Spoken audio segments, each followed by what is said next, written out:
And I am live. Let me just check the sound. Can I hear myself? We shall say. Yep, we're good. And Alex Ogle is already here. Alex Ogle saying, guest dog. I hope this new dog is as entertaining as Joan. I'll be flying to Vietnam, so have fun, everyone. Oh, wow. Well, good luck in Vietnam. I hear the food is amazing and amazingly cheap. So that's a huge plus, I hear. And I do love Vietnamese food. So I'd be pretty psyched if I was going to Vietnam on like an eating tour. At the same time, I'd be a little wary. Yeah, because the food's not the same, the water's not the same. That's really the key, the water. Get you sick on the water there. You got to be careful. Hopefully, whatever they cook in, they boil. So then you don't have to worry. Now, both dogs they're not asleep, but they're finally calm. It's taken me all day to get them calm. So I'm not going to disturb them, but I'm pretty sure one of the dogs, guest dog, will get up at some point to ask me to let her OUT. And I have to be very careful what I say, because if she hears the wrong word, she's going to demand to go OUT. She's a little, it's my girlfriend's dog, and she's missing her, so she's a little skittish. Joan is fine. Joan is actually on her best behavior with the other dog here, which is always funny. Joan's behavior instantly changes when another dog is present, and she is suddenly on her best behavior. It's amazing. She's suddenly the older, more refined dog. Oh, you are begging and barking. I've never seen anything like that. That's Joan when the other dog comes in. When she's by herself, she's like a maniac. Indie Phantom is here. Wicked has 4 days to turn a profit before Zootopia eats Ariana's micro lunch. I think it will. I mean, it started strong. It started pretty strong. 4 days, you say? I mean, well, let's see how much this thing cost. Let's get right into it. But real quick, what was my week? I went to the Cherry Hill Library on Wednesday, and that went very well. I went to Little Mill Country Club on Friday. That also went very well. I went to Plagitos. I was saying it wrong all week. Winery at 2 p.m. That went okay. We didn't get as big of a crowd as we did when we did it last year in May, so we may have picked the wrong night to do it weather-wise, but it wasn't outside, but the weather impacted it, we think. I don't know. But it was okay. I actually met a really cool couple there who knew all about some of the local legends. The husband was a descendant of the Lenape, and the wife was the granddaughter of a woman who lived in the house that, one of the houses that has a woman in white in Tabernacle, New Jersey. So it was an interesting week. But now I'm dog sitting. Indie Phantom says Zootopia and Avatar right around the corner. All right, well, let's take a look here. So Wicked for Good doing 150 allegedly. The final numbers aren't in, but that's what they're predicting. It'll be close, maybe a little over. So it's at 226. And what did it cost? 150 million. So it's well on its way. Indie Phantom all sound crappy, so not particularly excited about even an improved box office. Me neither. I mean, I don't like this Wicked stuff. I don't like musicals. And Ariana Grande and Cynthia Erivo, who are the main characters, they just get weirder and weirder every day. Does that somehow drag people to the theaters? Because I don't see how it would. But apparently theater majors love this damn thing. Theater majors were running the country for 4 years, and now they're just all going to the movies, I guess. So let's see. It's at 226. The budget was 150 So really it has to do 375 to break even? I think it could do it. I don't think the other movies will completely take away the box office. This thing had legs the first time, keep in mind. Indie Phantom Wicked is below Minecraft opening, and its audience rating is far below the first movie. Yeah, but that's not saying much because this is the sort of movie that people... Now, there's going to be a big drop-off. Like, my girlfriend went to go to see the first one, and she kind of liked it, but I don't see her going back for the second one. I just don't see her going back. She might, but if she didn't go back to it, I wouldn't be surprised. Indie Phantom, all women and theater kids. It has skinny legs. Ha ha ha ha. Yes, very skinny legs. But it does with its audience, because they were having sing-alongs and the whole thing. Or at least that was the hype, and I don't think that was completely unwarranted. I mean, these are the only people left to go see movies. People who would sing along with the movie, I guess. You know, look, when I was a kid, me and my friends would go see movies. We'd go see mostly action movies, Arnold movies. JEC is here. Hi, hi, hi. And we'd sit there and make snide comments, and then if the movie was exciting, we'd be like, ah, woo. But so it's a similar thing, I think, for the people who would, the teenagers who would go see this. But I think it's all going to be, theater major types. Indie Phantom, I can't imagine anything more cringe than a public sing-along. Yeah. Rocky Horror wasn't a sing-along. It was more of like a sneer-along. But that's the closest thing I can imagine it to. Clint Miller's here. Hey, all. Hello, Clint. And LeMay is here. Hello, everyone. Hello. Well, the gang's all here tonight. So, yeah. Wicked, Indie Phantom. Tony, you can go troll Wicked. I'd be the only one trolling it is the problem. Who would laugh at my witty comments? My girlfriend was not going to go to that. She's going to be like, I'm not going while you make fun of the movie. She didn't like it when I go to regular movies and make fun of it. Although, ironically, when we're watching a movie at her place, she barely watches the damn movie.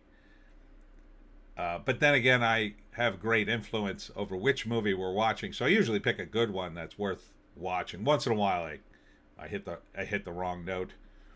JEC, I sung along to Rocky Horror when I saw it in theaters. Indie Phantom, Rocky Horror was kind of rough too. Rocky Horror Live was kind of rough too. Yeah, but you can forgive it because it was all a bunch of gay amateurs up on the stage goofing around. And, you could curse at them. So, that was fun. It was all very vulgar and mean. So, that kind of negates the cringe a bit, I think. But, the Minecraft phenomenon, I didn't go to a theater to see it, but I kind of was examining it. And that looked fun. I think if I was the right age group, I would have gone to Minecraft. I probably would have been playing Minecraft had I been, the right age for it. And I didn't mind the movie at all. Movie was kind of fun. So, this one, though, does not look fun. This looks like, no, we're singing what we should be saying. Here is the plot of the movie. It's wicked. It's supposed to be the Wizard of Oz. It's only really gay. So, yeah, you could have that. You could have Wicked. Have your Wicked. But like I said, we could turn this into another double feature where the women go see Wicked and the men go see Sisu Road to Revenge. Oh, it's out in theaters. Ooh, I want to go see it. I wonder if it's in a theater near me. I haven't checked the theater near me in a while. I used to check it all the time, and now it feels like I haven't done it in ages. All right, number 2 is Now You See Me, Now You Don't. Dropping by 57%. Ooh, that's not good.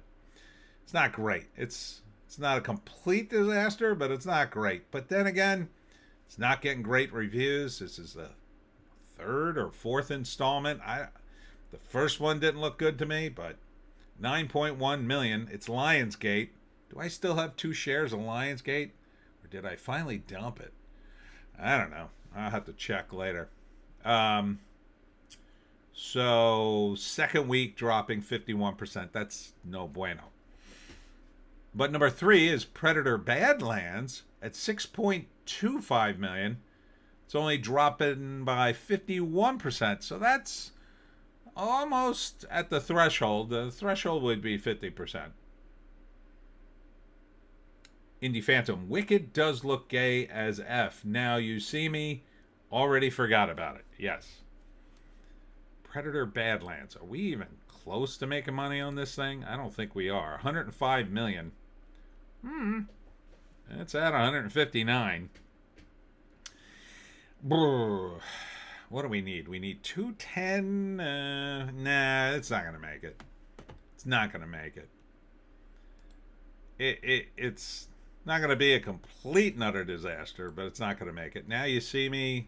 This thing is at 78 million for a 90 million. Yeah, I think this is done too. It's not going to make 225 million. Number 4, dropping by 65%. So this is the second week of that. No bueno.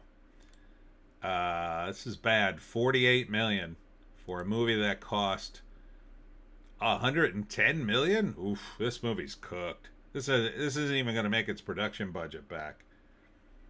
What a disaster for Edgar Wright. I was really rooting for Edgar Wright. Glenn Powell survived this. He's an A-lister. They put him in like 3 movies and a clip now, so I'm sure something else will come out in 2 weeks. But yeah, this is no bueno. Should have rethought this movie. Should have been funnier. I expected way more for Edgar Wright. I mean, the guy's got a good track record. Felt like his kind of movie, sort of, but then again, you're remaking a movie. You're going to get the comparison to the first movie. I'm not sure how much funnier you can make it with Arnold being unable to act, Richard Dawson as the game show host, and a lineup of maniacal pro wrestler like characters who get murdered one by Arnold. I mean, it's a pretty high bar. So I don't think turning it into, a more realistic version of the story was really the answer. Indie Phantom, didn't we determine that right isn't box office? I mean, let's take a look at that. I don't think we did. I mean, for this, he's not. All right, so let's look at Shaun of the Dead. Shaun of the Dead, his biggest film. I think that was box office. You would think Shaun of the Dead made money.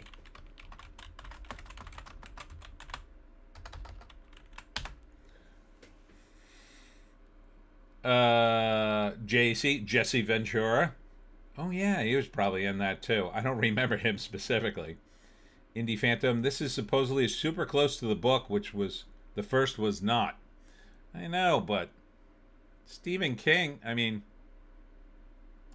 maybe I could just type in Edgar Wright here. See if he comes up. Stephen King's not always right. I mean, look at The Shining. The Shining's an amazing movie, and it's close-ish to the book with Jack Nicholson. And then Stephen King got so mad he made his own, and that didn't do well.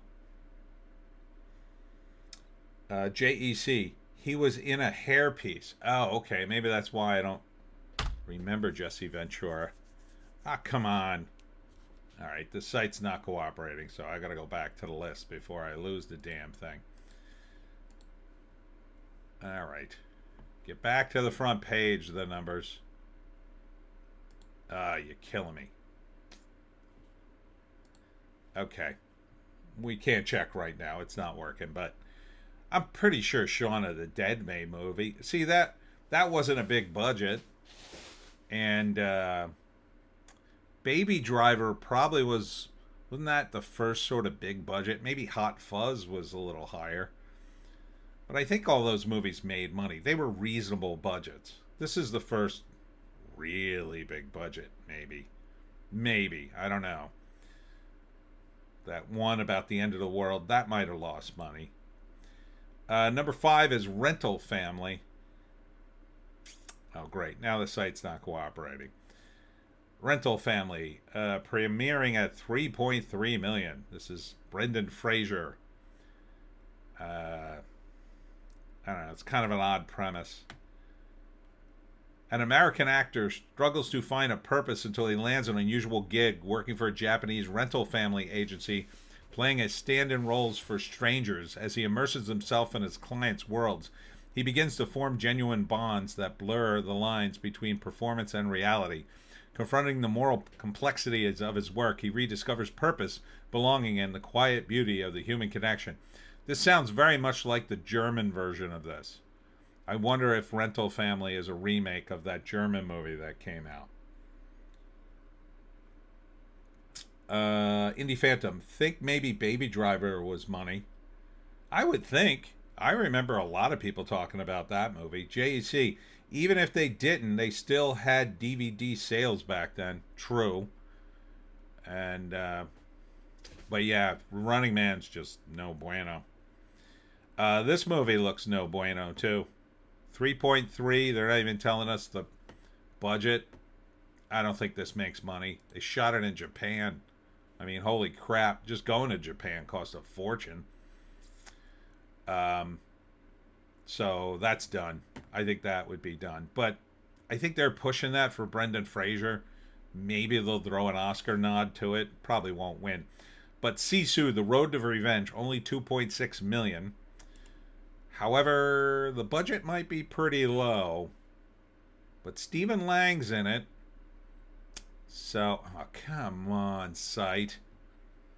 You gonna do this to me? Ah, there we go. 5.9 million worldwide. Yeah, it's only 12.2 million. And I bet this movie kicks effing ass. I tried to censor myself and I still cursed. 12.2 million. That only needs 24.4 plus another. Yeah, it only needs like 30, 40 mil. But it's starting at 2.5. So, yeah, I don't know. Unless this thing has amazing legs, I think this is probably not going to make it. But I'll see it. You're damn right I'll see it. Unfortunately, I think a lot of people are just going to say, oh, I'll wait for streaming. But again, you could go on a double date. The girls go see Wicked. The guys go see Sisu. And then everybody comes out and feels like they had a nice night at the movies. That's what I say. So make this the new Oppenheimer Barbie. And that could work. That could totally work. And certainly don't miss the first movie if you haven't seen it. Holy cow, the first movie just is badass.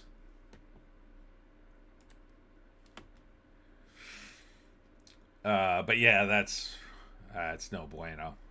2.6 mil. That's not going to make it. Number 7 is Regretting You, dropping from 4 to 7. So this is finally wrapping up in its 5th week. And at 86 mil is, I don't know. I don't know if it made money. Probably did. I can't imagine this thing cost too much. I mean, it's only a romantic comedy. It's not like you needed a lot of effects or stunts. Nuremberg. This thing probably costs a little bit of money. It's in its third week, 1.1 million.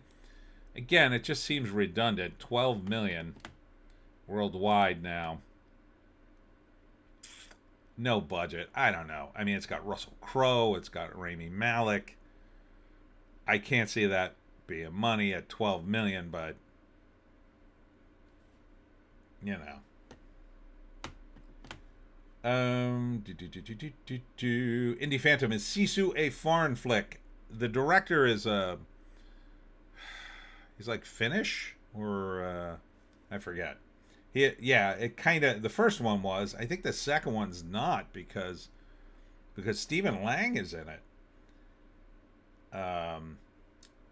Indie Phantom, regretting you, still hanging around. Oh yeah. Well, it did pretty good for a romantic. It was at the top of the box office like 3 or 4 weeks ago.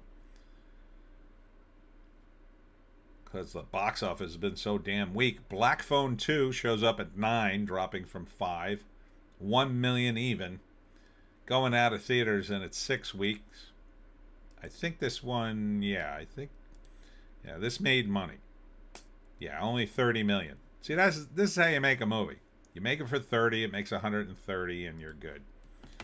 You're good. Sarah's Oil.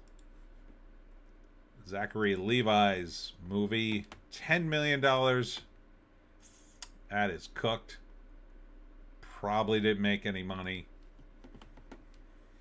But it's MGM. They don't really care.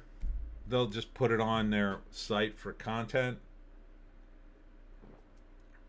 Whatever money it made, it offsets some of the cost. I don't really think they care if any of their movies make money. I think what they care about is the replay value. In book publishing, they call it evergreen. Your book is evergreen. If it's like one of those coffee table books that anybody could pick up at any time, read it in a bathroom, read it at a doctor's office, read a chapter and then get distracted, put it down, and never look at it again. Like, that's the kind of movies they want, I think.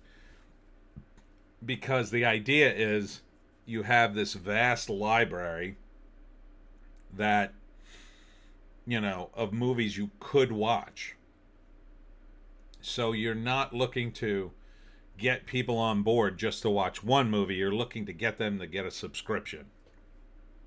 So you want it very appealing. You want a ton of content that people just look at and go, oh yeah, this is worth, what is it now, $15 a month or something for Amazon Prime? I forget what I'm paying. And so Sarah's Oils feels like that. It's not offensive, but it's not gonna be great. There's a name guy in it, So maybe you can get, I don't know, with a bunch of movies like that, you get some of the Midwestern religious types who go, oh, Sarah's Oil, that's a nice, sweet, wholesome movie I could make the kids watch or whatever. Sentimental Values, number 11, in its third week. This is an art house flick. They're slowly ramping it up.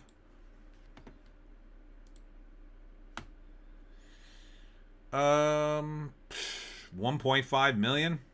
Yeah, this is done. But I don't know, maybe it gets a nod for the Oscars. Number 12 is Chainsaw Man, the movie, Riz d'Arc. $600K. It's in its 5th week. Did well, I think. I think it did well. I mean, it did 42 million here. Did 169 million altogether. I don't know, that might be money. Cartoon, though. Hard to tell. I mean, they made a bunch of these, so it also kind of doesn't matter. There's the comics, there's the merchandising, there's everything. Indie Phantom, Hollywoke, no longer evergreen. These flicks look heavy on the boredom. Yeah. Number 13 is Keeper. This is Osgood Perkins and Tatiana Maslany. She-Hulk in the lead. I still don't know what it's about. I've seen the trailer a bunch of times, and I've read about it. And Osgood Perkins likes to make these movies where he doesn't quite show you what the hell's going on. Now, that it sort of works partly in the movie. Like, the beginning of Long Legs is really good. Like, the opening scene is kick ass, and then you think you're in for a ride, and then it just... No. Indie Phantom, too much anime slop too. Keeper, not a hit for Perkins this time. Yeah, Long Legs was terrible. Me and the girlfriend watched it. We hated it.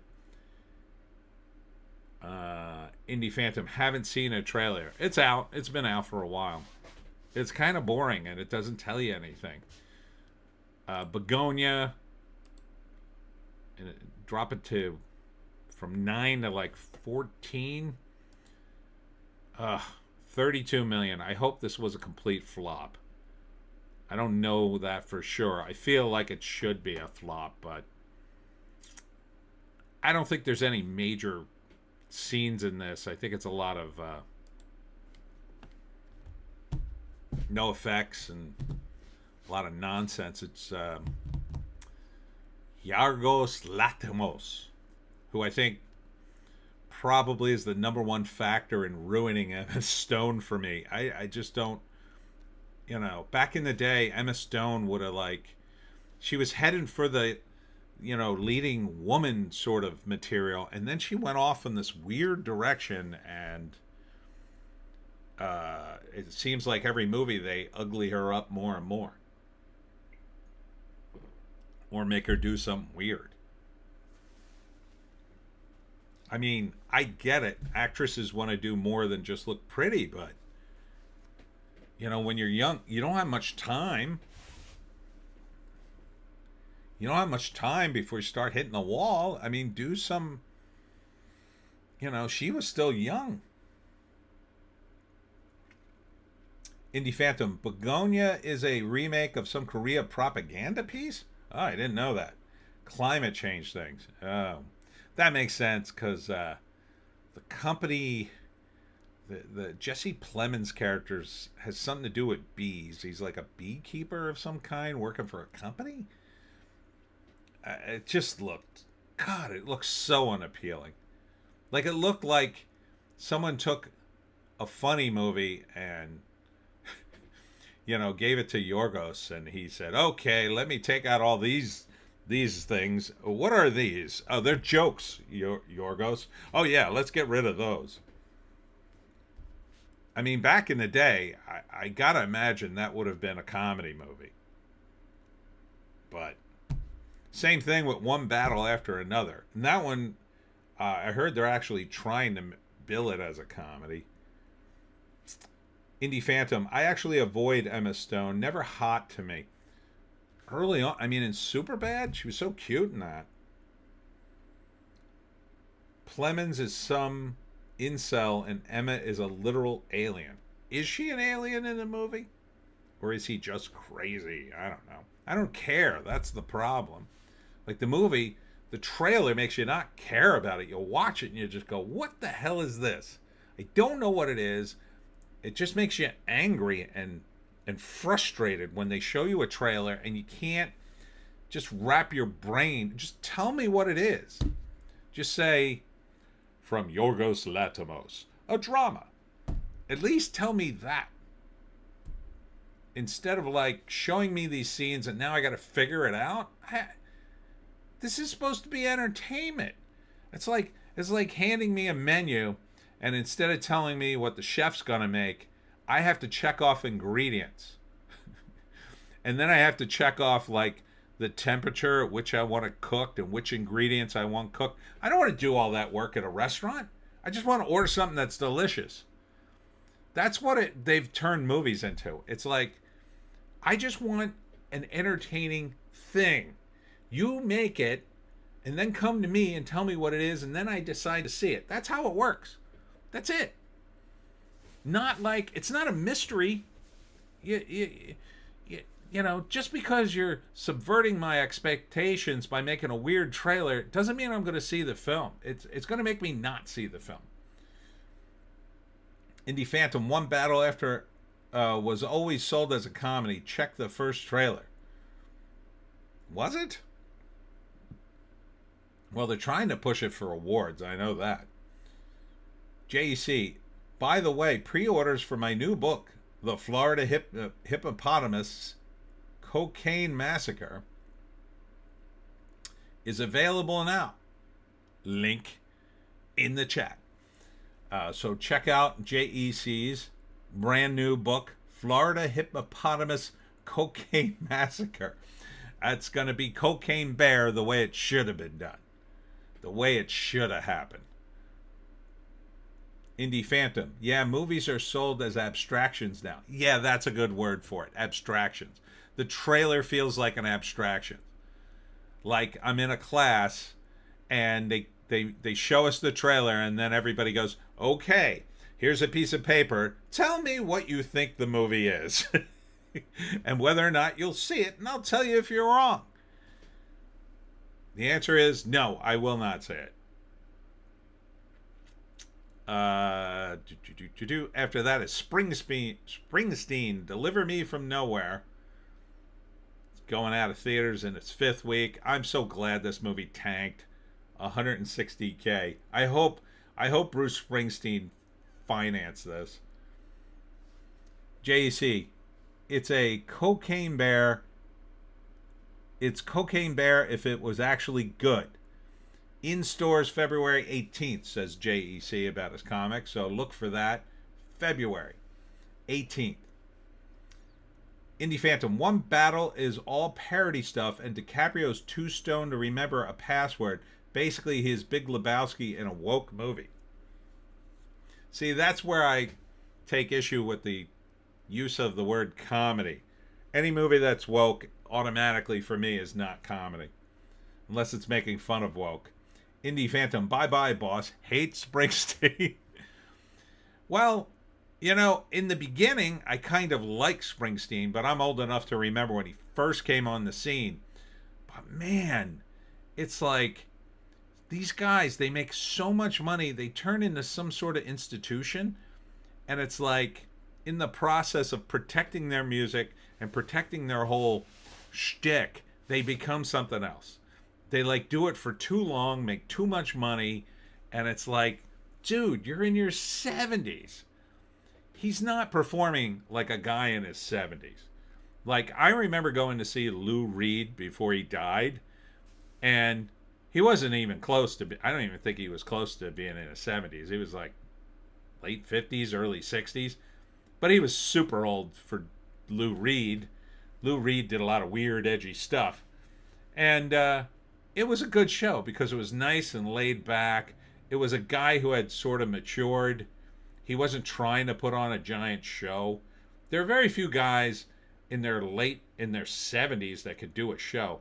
The only exception is the Rolling Stones. The Rolling Stones, I don't know how they do it. Those old men know how to rock. And maybe Iggy Pop. Iggy Pop, in the last tour of the Stooges, that old man danced he was 60 and he was out dancing like teenagers up on stage. He invited them on stage to dance. They were moshing on top of the stage while he was singing.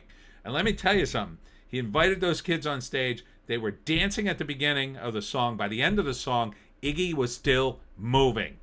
And the kids, they had gotten tired. But people like Iggy, people like Mick Jagger, they stay in shape all the time. They live for this, and that's what they do. Springsteen's in shape, but he's exactly the same. But he's not the same. He's he was the blue collar guy. He's not that guy anymore. He hasn't been that guy in ages. Even in the 80s, he really wasn't that guy. He quickly became a superstar in the 80s. And it was okay, you got to be something else now. Mick was always a rock star. JC, Springsteen is the ultimate boomer slop rock. Indie Phantom. Springsteen, good up to the point he started writing books with Obama. JC, Bruce never touched a heroin unlike Lou Reed. That's true. JC, I saw Iggy Pop in his 70s. It was amazing. They basically played all Three Stooges albums. I lost my S when they played Death Trip. Yeah, he's just amazing. Bruce is fine. He was always fine. Like if you saw him at the Stone Pony back in the day, it would have been great. But, you know, you're in your 70s and you've got like this giant extended band that you've accumulated over the years. You know, it's not the same, dude. It's just not the same. It just, you know, it grinds against what the music was about, in my view. Like his stuff was blue collar stuff, and having a giant band on stage to sing those songs so overproduced, it just feels like, yeah, this isn't Bruce Springsteen. It's not what you started as. It's, you know, it would be like if Jim Croce had lived and, you know, he played his songs and then had a orchestra behind him. It just wouldn't have been the same. JC, I think Bruce probably feels responsible for the people in his band, keep getting them paid, making a living, so he keeps going. Yeah, I can understand that, but I mean, how much money do you need? I mean, at some point, you know, I get it. I you know, and I'm sure they have their own deals. You know, musicians always do. But you couldn't scale it down? Just scale it down is all I'm saying. Or make it more intimate. Make it just more mature. It just doesn't feel mature. It feels like the same tired old stuff. You know? Old man on stage trying to rock. And I guess, I don't know. Maybe it's the political stuff that just irks me. But yeah. And I never really liked Bruce all that much anyway. After this is Tron's Arse. 132K. Somehow this is still in theaters after 7 weeks. Give it up, Disney. Just give it up. Just take the movie out of theaters. Stop embarrassing yourself. Stop embarrassing the 250 theaters you're making still show this crap.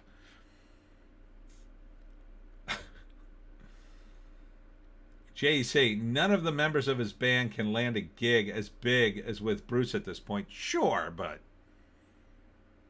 you know, I mean, I gotta think they're mostly okay financially after touring all these years. I mean, you tour for 20 years, you don't save any money. I gotta think most of them are in okay financial situations. And they're not getting any younger. They got to be as old as him. I mean, if you're a creative and you're not doing your own stuff, that's very no bueno. After Tron, it was just an accident. I really want to see this thing, but I'm not going to catch it in theaters, obviously. It's going out. $76,000. It did not do well, but I still say it's probably worth seeing. Indie Phantom, Jesus, forgot about Tron Arse. Peter Hujar's Day is still in theaters as an art house thing. 50K, rebuilding from Bleecker Street in its second week, dropping 22%, but it only made $22,000. It's only in 10 theaters. So that's not really working out. Premiering near the bottom, Cutting Through Rocks. What the heck is this? Cutting Through Rocks. One theater. Summary. Patriarchy reigns. Oh, never mind. Never mind. Forget I asked. I don't even want to know the rest of that sentence. The Man Who Saves the World. In its first week, making $7,000. Oh, okay. This isn't in its first week. This is I think it's a climate thing. Mistress Dispeller in its 5th week. Oh no, that's in its 6th week. The Man Who Saves the World. Mistress Dispeller, $6,200. Zodiac Killer Project from Music Box Films, $3,800. What the hell is this? How many times you got to make this thing? The true crime genre's unique. Oh no, the true crime genre's ubiquity is driven by people's endless fascination, disgust, and bizarrely search for comfort in genre conventions that still have the ability to generate complex emotions despite their predictability and familiarity. I guess this is a documentary. Not sure. And Cat Video Fest. LeMay, LOL. Cat Video Fest, speaking of LOL, $930. It's still in one theater. Some theater somewhere. At 17 weeks. 17 weeks. Cat Video Fest was in theaters 17 weeks in a row. That's amazing. I gotta hand it to you. Whoever came up with this idea is a genius. I've turned around on it. Because it cost nothing to make. How could this cost any money? I mean, editing it is all it cost. So this movie cost, what, $100? But somehow, somewhere, they're putting it in, I don't know, they're putting it in theaters, and somehow people are paying. I should make my own movie and call it Bloopers from Around the World or something. Just go online, cop a bunch of clips, somehow get the rights to them, or just cop the ones that are already in the public domain, I guess. Just slap it all together and call it Fall Fest 2026 or something. Fall Down Fest. No, we call it Fail Fest. Fail Fest. There you go. Fail Fest 2026 next year. I'll drop it in February, you know, where I get the most screens because they're desperate for something, and people will just come see it.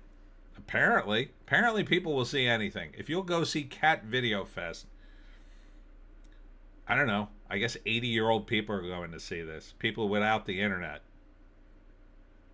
So the box office was $184 million. Now, if we subtract Wicked for Good at $150 million, we're at $34 million. So that is, yeah. That is no bueno. That is looking really weak. Indie Phantom. Fail Fest. Yeah. And I'll go on a 17-week run. I'll make $1 million. And then finally, I'll stop complaining about money. And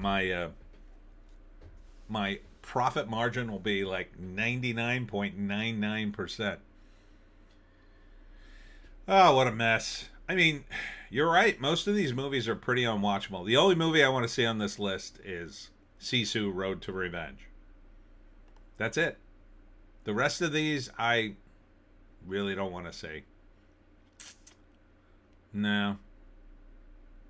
I had an opportunity to see Black Phone 2. I was like, well, I didn't see the first one, and I'm really not that interested. LeMay, were they allowed to bring their cats? I don't know. Maybe. That could be part of the fun. Maybe that's why. Maybe they invited all the cat ladies in to see Cat Video Fest. Oh my God. Mittens! Cat Video Fest 2025 is coming. Oh my God. That would have been a nightmare. Indie Phantom, what about a Karen Fail Fest? Woke women crashing out. Ooh, that could be good. That sounds like a lawsuit, though. Those Karens have to blur out their faces. Have to blur, you know, put the black bar in front of them. Why are you parked here? This was my parking space. My husband wanted this space. Boy. It would be. I think it's an idea to explore, actually. I have to talk to the guy who did the Cat Video Fest, see how he pulled it off. All right. Let's move on to Fandom Pulse. There's almost nothing here worth even talking about.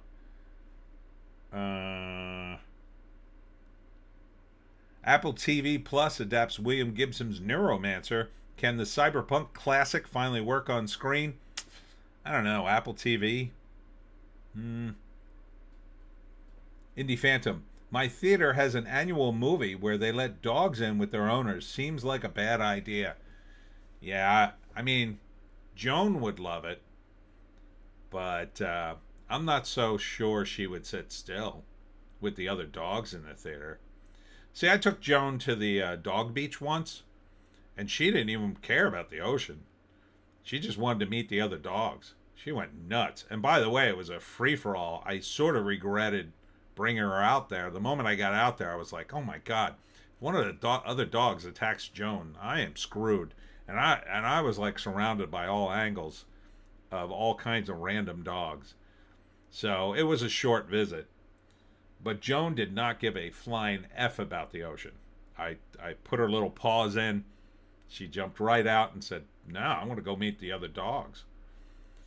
So yeah, that sounds like a really bad idea. LeMay, I have some book talk and anime drama. What is your book talk and anime drama? Let's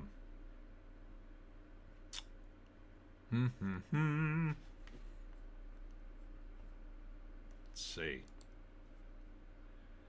Ubisoft apparently is falling apart. I wonder why. I wonder why that Black Samurai game didn't take off. I'm really confused. And then this game, Nintendo pulled this game like the week it was supposed to come out. The Great Rebellion Edition 2084. Not exactly sure why. Nintendo of Europe banned the Great Rebellion. Are they worried there's going to be some civil strife in a certain island country with the initials U and K?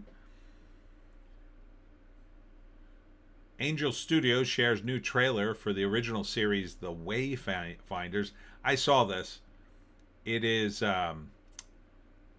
basically a live action version of the Dungeons and Dragons cartoon with different characters. It's yeah, it looks kind of boring if you ask me. Christopher Nolan explains how he cracked the mythological elements in the Odyssey. The teaser dropped for this today. I looked at it. It, meh. It doesn't look great. Doesn't look exciting. They barely show you one of the monsters. Because I heard a rumor that there weren't going to be, like, the monsters were going to be a metaphor for like battles and stuff. And then I thought, oh, that'll be weird.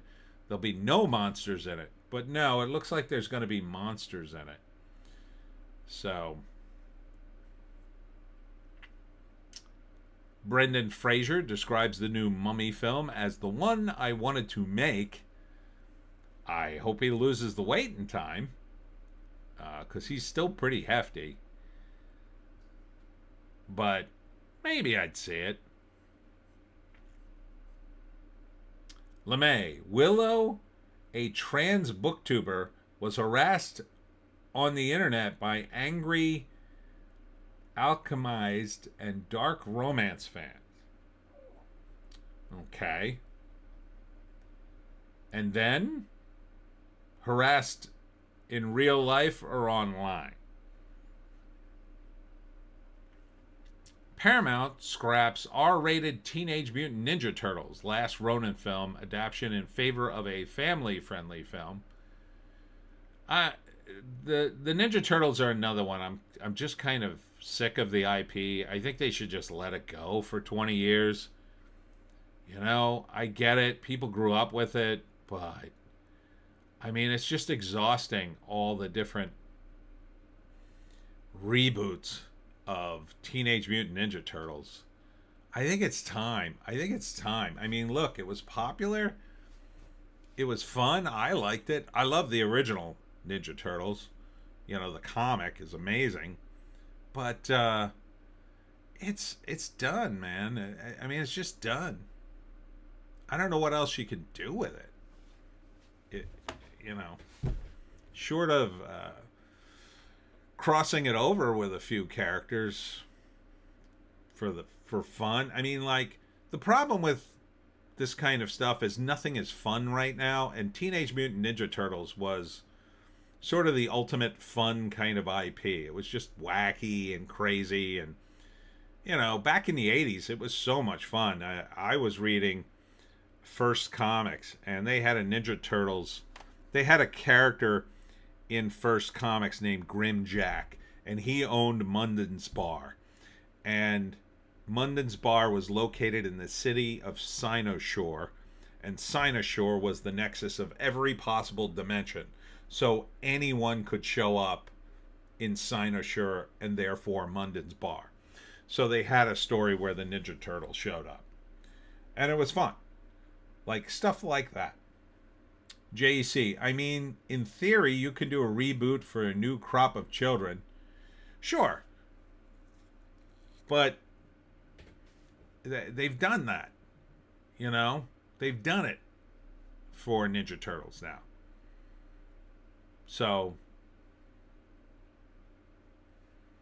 it's just like they take these IPs and they just beat them to death. And it's sad. It's sad at the end.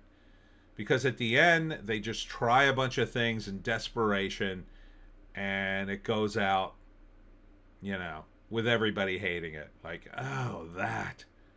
You know? It's like Star Wars. Like, I think everybody kind of hates Star Wars now. Everybody kind of hates Star Trek now. It's not... the sheen is gone. Just let it go. At least for 20 years, I would say. And then maybe you could start out again. JC, you know what's going to be fun, Tony? The Florida Hippopotamus Cocaine Massacre from Mad Cave Comics. Pre-order now. I think that will be fun. I think it will. I have no doubt. That is a fun IP because it's new. LeMay got review bombed, and Willow said was thinking about unaliving and does not want to make videos anymore. Well, look, I would say this regards to that drama. The first rule of the internet is never use the internet as your therapist. Like, I got some rude comments this week because, oh, let me do a little humble bragging. So I dipped into India cinema again, and I crushed it. I got like 9,000 hits on one of my videos. I was comparing, some of you saw it, I was comparing American teasers to an Indian teaser for their movies and complaining that the American teasers were boring and staid and the Indian one was exciting. Well, the Indians love that, and so I got about 9,000 hits. But I also got some nasty comments because some of the Indians, they don't pull any punches when you get something wrong. So excuse me, I got the hiccups. So I do what I always do. I just block people and make them disappear from the channel. You'll never see them. If they insult me, I get mad and I go, delete. They're gone. So that's exactly what Willow should do. She should just go, delete, delete, delete, delete, delete, and just hide all the comments from her channel. And then she doesn't have to deal, or he, or I don't know how. The trans person doesn't have to deal with them. Now, if you can't deal with those negative comments, you shouldn't be on the internet, because if your state of mind is dependent upon getting good comments on the internet, you're gonna have a bad time. Indie Phantom. Only time I ever was stoned, watched Army of Darkness, and saw my first ad for Ninja Turtles toys, which I thought was a side effect. JC, if they're trans unaliving themselves, would possibly happen any... I don't know if I should read that comment, but okay. I get what you're saying. Yeah, I mean, they got a high propensity for unaliving. So you got to have thicker skin. You got to have thick skin to be any kind of entertainment person. Whether you're doing a live event like I did. Like I got corrected the other day at one of my events. I messed up something and someone corrected me. They were very polite about it, but I got corrected. You got to roll with that. And, you know, I could have easily went, no, you're wrong. Or, you know, gotten all upset, but I didn't. I just went, oh, thank you for that correction. And then I just moved on. You can't use the internet as your therapist. It's a really bad idea because you don't know who you're talking to. And there are total psychos on the internet. And a lot of them are bots. In fact, this is another thing I had to tell you guys. On a completely different subject. Oh, let me read these comments. JC, lean into the white guy reviewing Indian stuff. You'll have 100,000 followers in no time. Yeah, but I don't want to be that guy. I told him I would dip in on occasion, but yeah, I don't want 100,000 Indian fans because then I'll have to cover nothing but Indian stuff. LeMay, in anime news, a black cosplayer named Squid Kid unalived themselves after receiving some comments for dressing as Japanese characters. Well, that's not good. I don't like that. Again, don't, if you can't handle those comments, don't put it on the internet. And the moment you start getting those comments, you could just leave the internet. I mean, you could just delete all your accounts and disappear. Nobody will ever be able to comment on your stuff again.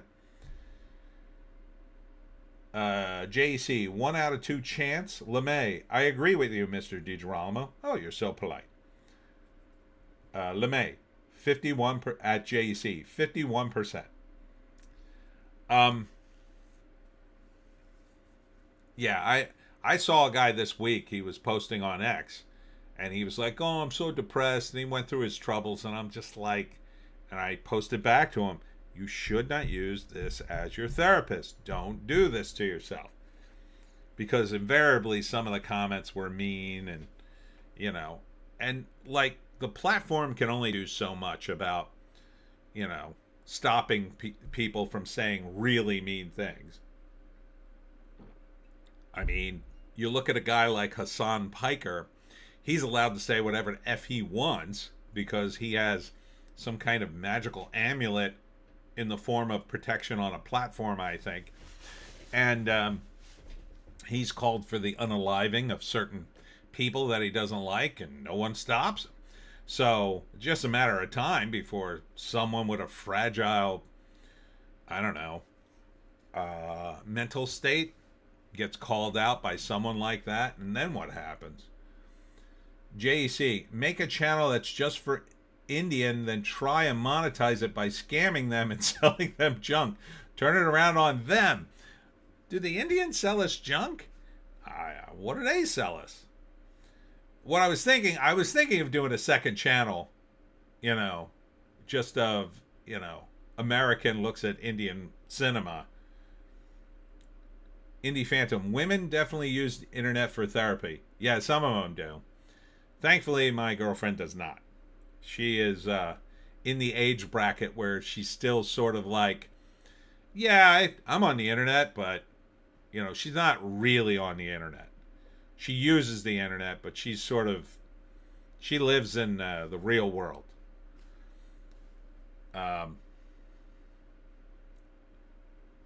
JEC, they scam us? No, they don't scam us, JEC. See, you send them $300, and then they send you $30,000 back. That's the way it works. No, you're thinking of the Nigerians. JC, call it Tony and Bollywood. Well, see, they got mad when I called it Bollywood because there's not just Bollywood. There's Tollywood, because Bollywood is like the Hindi stuff, and then Tollywood is the movies that are in Telugu, which is one of their many languages. And then each sort of tribal language division has their own Hollywood with a different letter in the front. So, and then I would have to learn all that too, which I kind of don't want to do, but I'm thinking about making a second channel. I might, Rabbit, I might. But then I'm going to have to start the whole thing over and start it, start it from the ground up. I don't know if I want to do that either. It's a lot of work. LeMay, they give us Danish-style cookies. What was the story about Danish? Oh my God, that's right. The Indians do. I forgot about that. Oh, did anybody else see the Indian? Let me see if I can find this video for you. If you haven't seen this video, you got to say it. Let me go here.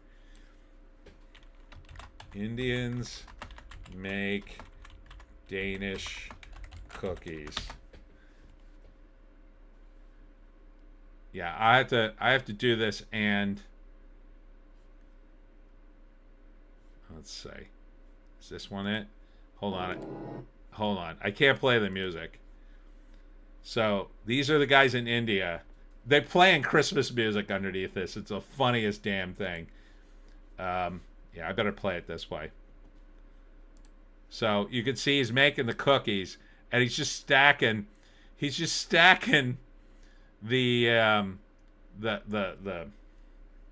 cooking tins on the floor. And then it's imported by Allied International Corp, but it's made in India. So this is those blue can cookies. See, look at these guys. I think they're standing in the dough. They're washing their hands. They don't have gloves on. It's no bueno. It's no. I don't know what that is. See, he's stirring it with his hands. No, that's no bueno. Oh, they're touching everything, and you look at that. The surfaces don't look clean. They don't look clean at all. And they're making those Danish cookies. But look how fast he makes them. He does make them very fast. I'll give him that. And these cookies, these are like the ones with the nuts in them. And you see the rat? That's a rat. Or a mouse. A very big mouse. Oh, it's so gross. I'll never eat those cookies again. I will never eat those. If I see made in India on anything food-wise, I'll never eat it. Ever. JC, the cookies always suck. Those tins are handy to keep things in after. They are. That's where you would keep the sewing stuff in. Yeah, all these. I will never eat these ever again. Never again. I used to eat these. I mean, I wouldn't eat a lot of them. I prefer chocolate chip. But, if I got a bunch of cookies, somebody has like a Christmas thing out, and I see one of those things, I'm throwing it right in the trash. Right in the trash. I won't even think twice about it now. Before, I would eat one. Like, I'd be like, oh, here's a sugar cookie. Let me have a sugar cookie. Just to mix it up so I'm not just constantly eating chocolate. Because I do love me a good cookie, but my God, this is horrific. When I saw this video, I was going nuts. So, and these are all over the place. These are all over the place. You go into any store in America, they have these cookies.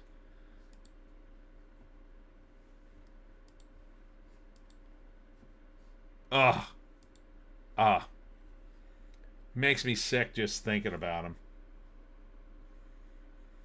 JC, yeah, if it doesn't have chocolate in it, who needs the carbs? The cookies always suck. Oh, I already read that one. God. Thanks for reminding me of that, LeMay. I just saw too. I don't have the video. I was watching, the guys who do Flash Gits. If you haven't seen Flash Gits, it's really funny. They do animations. But the two guys who do it, I think they're Tom and Don or Tom and Dan. Anyhow, they started branching out and making videos together because I guess they can't do enough animations to keep up the content. And they also do Space King, which if you haven't seen is really good. So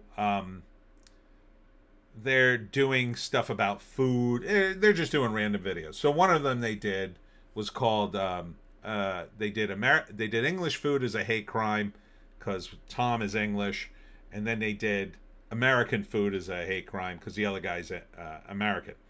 So one of the things they showed, because the American loved Reese's peanut butter cups, which I love too, past tense, and so they showed Reese's peanut butter cup, but it had worms in it, like actual living worms, not like put on the candy afterwards, but inside the candy. Like somehow the worms got in there and ate the candy. It was the grossest thing I ever saw. And a couple of maybe like a couple of days before that, I had my first Reese's peanut butter cup in a long time, like a long time. I hadn't had it in a while. I hadn't gotten it the last two Halloweens for some reason. And I normally am a big fan of Reese's peanut butter cup. And I had it and I got really sick. Like I thought, oh my God, I feel awful. Never going to eat one again. And now I want to believe it was because of worms, but I don't know that for sure. But I know this. I never want another Reese's peanut butter cup ever again. I'm just out. JC, Elon put your Twitter account's location open to the public this week, and it turns out every Democrat and Republican account is run out of India. Department of Homeland Security account is run out of Israel, apparently, too. That was the other thing I had to tell you. Yes, I've been going through my accounts and seeing where everybody is from, and I have found a surprising number of people. See, you do this, and you go to, this is just one of my people I'm following for some reason. You click to the joined, and it tells you where the person is. So this is T. I don't know who this is. I don't remember following them. But their account is based in Europe. So generally, that's okay. But I've been finding some of the authors I followed, and they followed me back. Turns out they're from Nigeria. And they're running, I think, marketing scams for the book people. So I don't remember this guy. It's his birthday today. So he's in the United States. So you could I'm just going through all the people I follow on X to see if any of them are legitimately who they say they are. See, that one's the United States. So, and so forth. JEC, all that peanut butter is just soybeans now at this point. You need to, but actual peanut butter special you need to buy actual peanut butter special at the store. Chocolate is mostly all soybeans now too. Yes, and I bought probably my last pack of Hershey's chocolate for Halloween to give away, because that's kind of the, when you buy Halloween candy to give out, you want to buy something that you'll eat too, in case you don't get a lot of customers, so to speak. And I got no customers, and so it was a good thing I just bought the little Hershey bars. They're just chocolate. And so I've been slowly eating those, but there's a local chocolatier near me, which I knew about for years, but I never really went to because I just assumed their hours were weird and they probably were only open 4 times a year or something. Well, it turns out Giambi's in Clementon, New Jersey is open like 6 days a week, 8 hours a day. And they're constantly making homemade chocolate. And I went, and it's really reasonable. So I bought this bag. It was little chocolate drops, kind of like chocolate chips, because I like to have a bag of chocolate chips at home to just pop whenever I need a chocolate fix. And so instead, I went to Giambi's and I bought the chocolate drops. And let me tell you, they were amazing. They were homemade and they were delicious.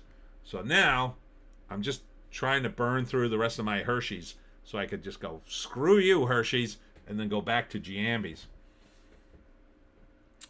So check your local paper. Check your local area for your own chocolatier would be my advice. Indie Phantom, food is so compromised. It is. RFK Jr.'s made some headway, though, I'm glad to say. Here's another. I want to see if I can find a Nigerian for you to ban, but I haven't. the further I'm getting down into my list, the further in the past I'm going. Most of these are good. So this is Insider New Jersey. These guys are probably in the States. Yeah. So I'll stop there. That way I'll remember. I got to go through the rest of my 3,000 followers. Oh, this person might be from a foreign country because he's got a lot of numbers after his name. Yeah, this guy looks, he could be foreign. Now he says he's in the United States, but let's see. Yeah, see, it doesn't say where he's from on this page. Shaw Tech. I don't know.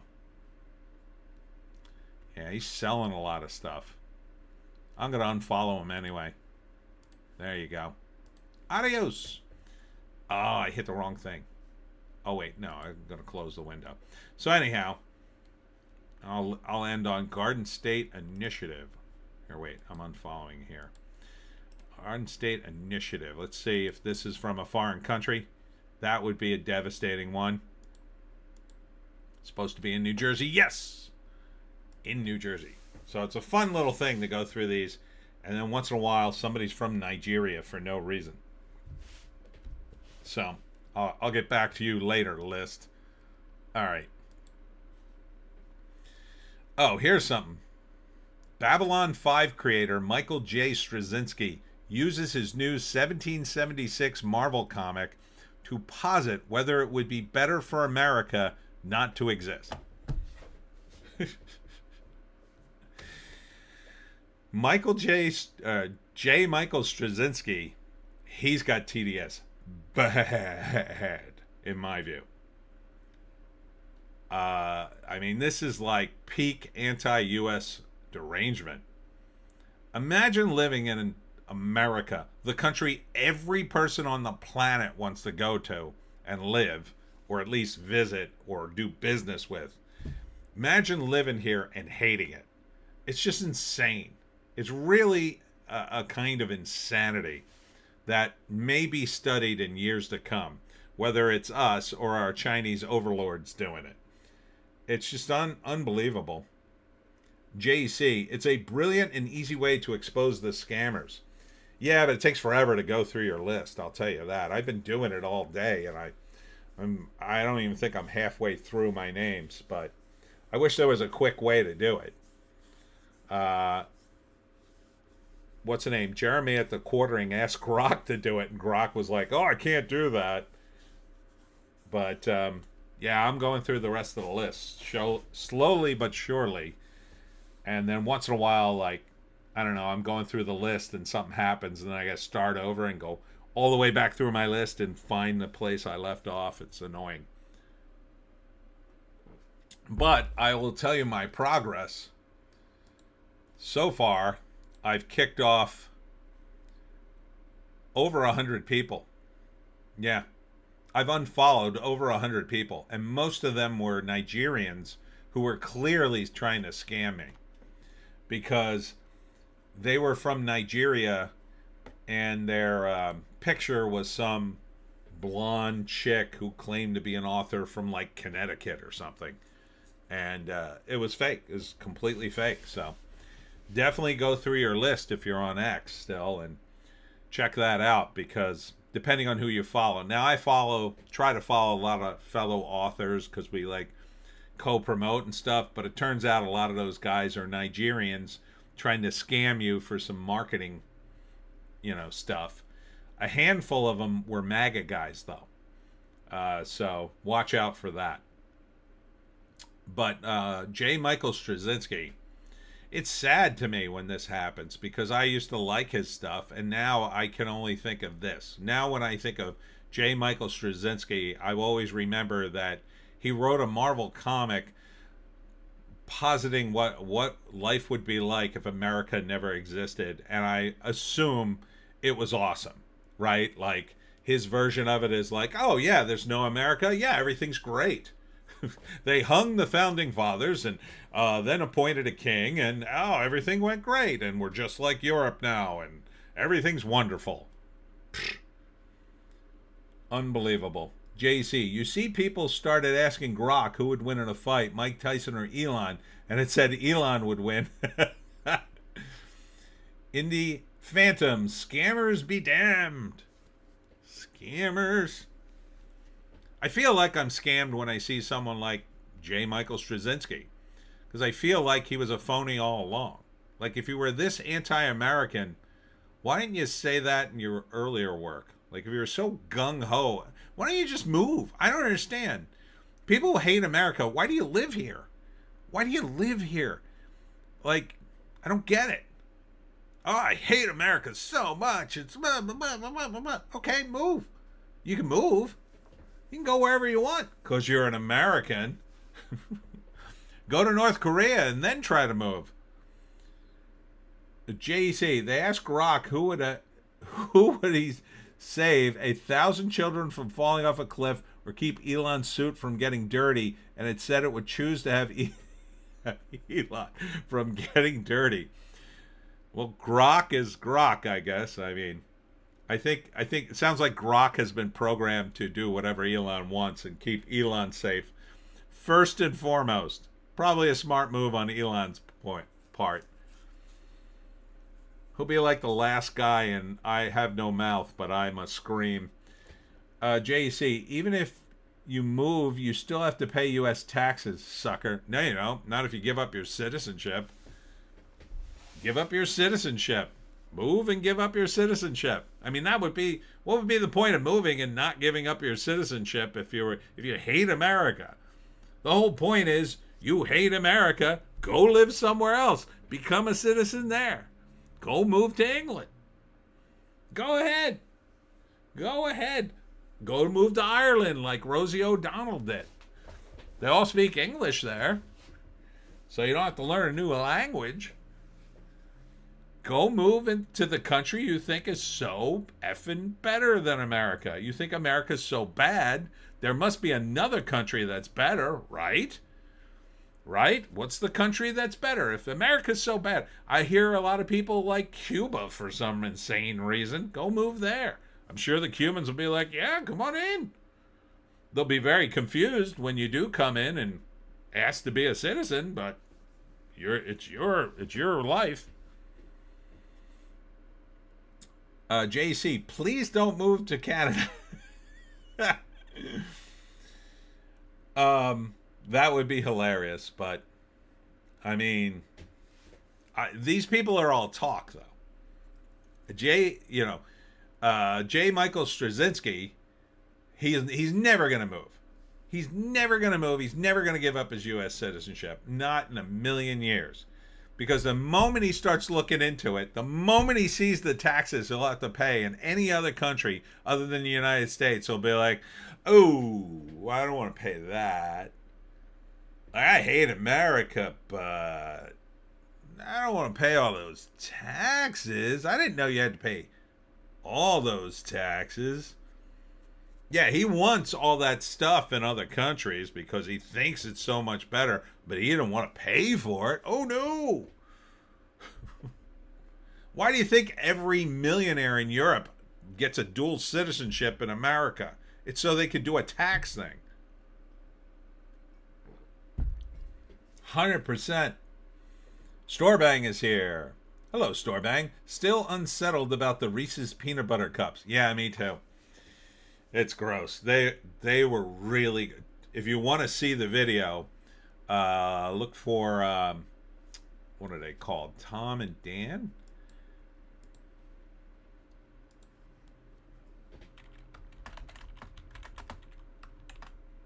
Tom and Don. Yeah, here it is. American food is a hate crime. This is the one. And if you want to see the Reese's cup thing, it's a good channel, by the way. Highly recommend. Excellent channel. They're fun. LeMay, VAT tax. What's a VAT tax? I forget. I think I've heard of that. VAT tax. Value added tax. Consumption levied on value added at each stage of product's production.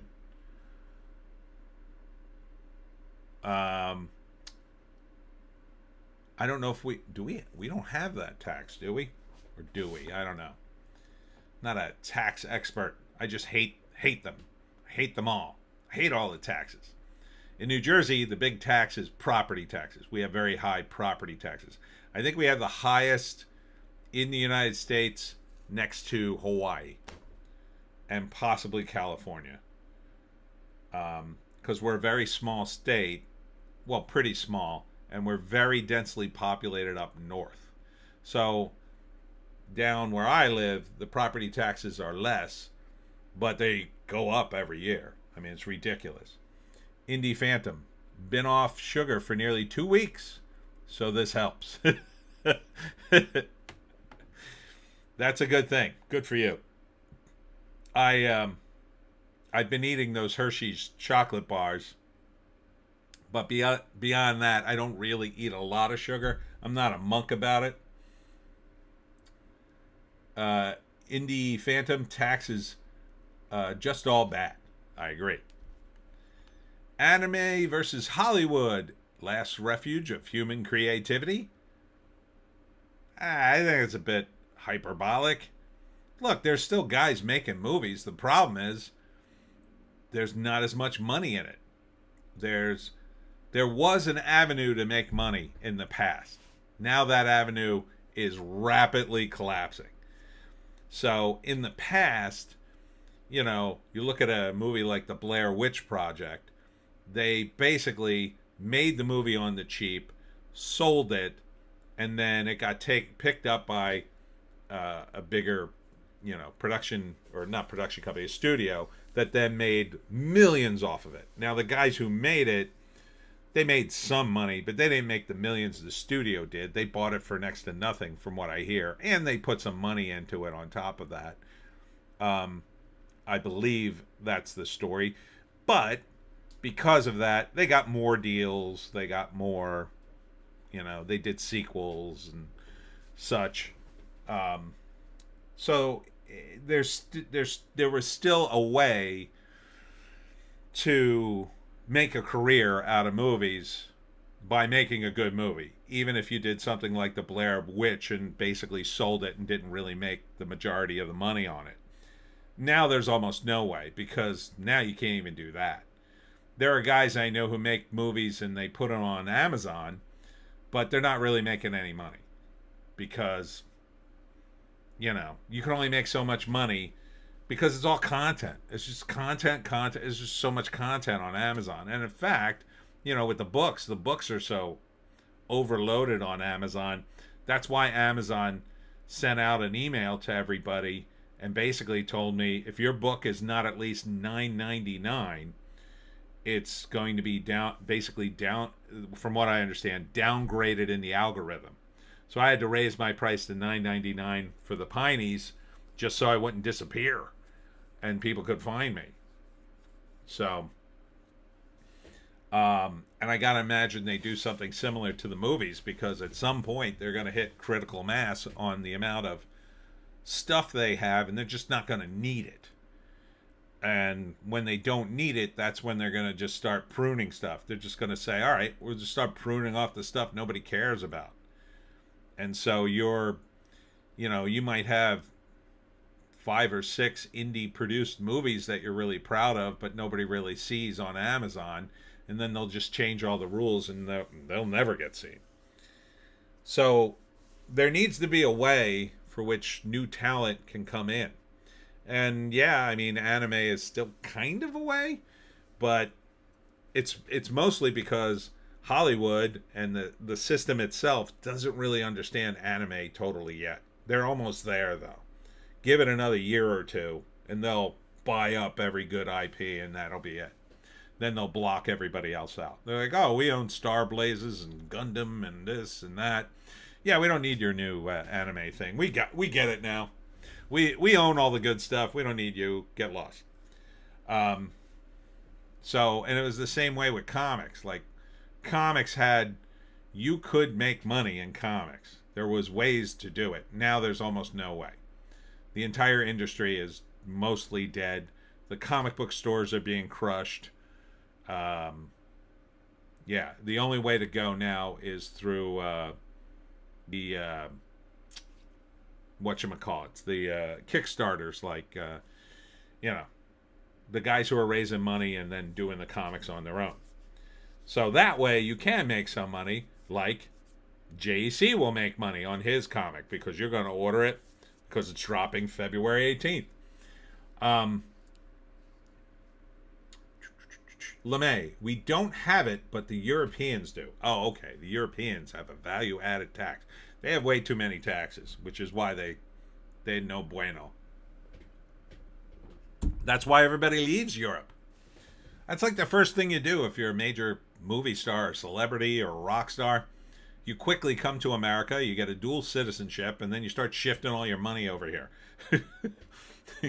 Or you get an American wife and you put everything under her name so you don't have to pay the taxes, the exorbitant taxes over in Europe.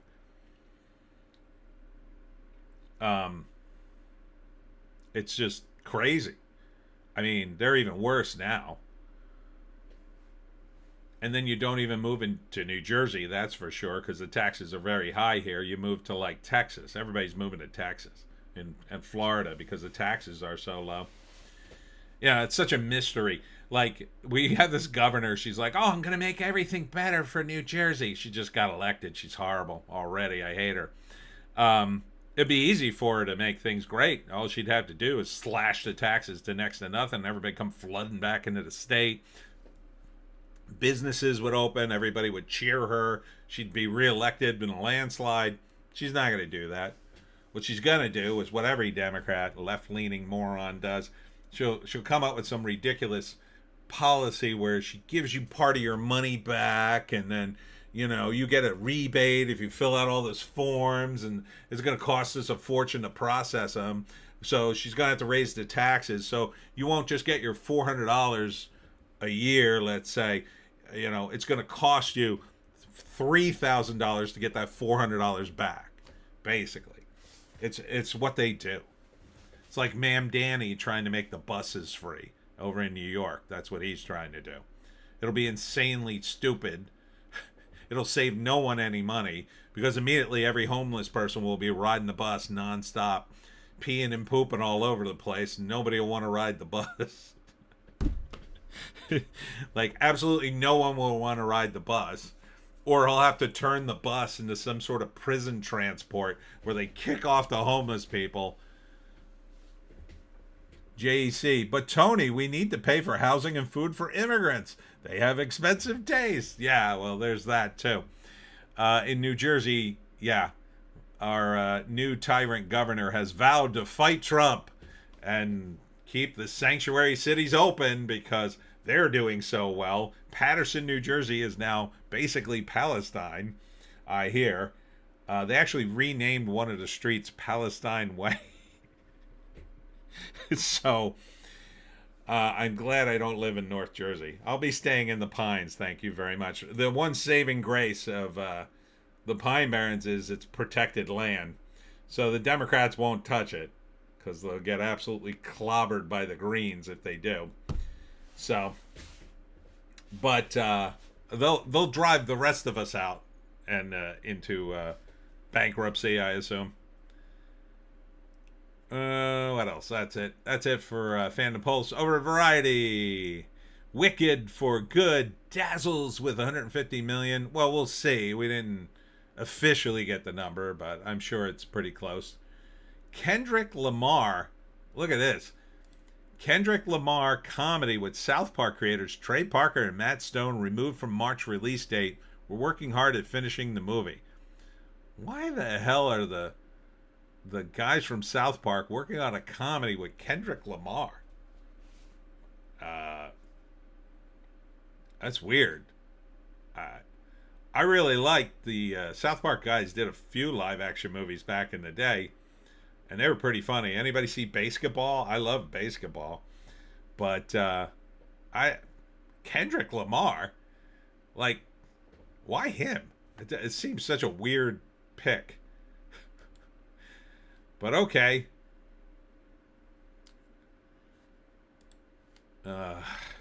Brendan Fraser says Batgirl cancellation is an example of movies being commodified in Hollywood.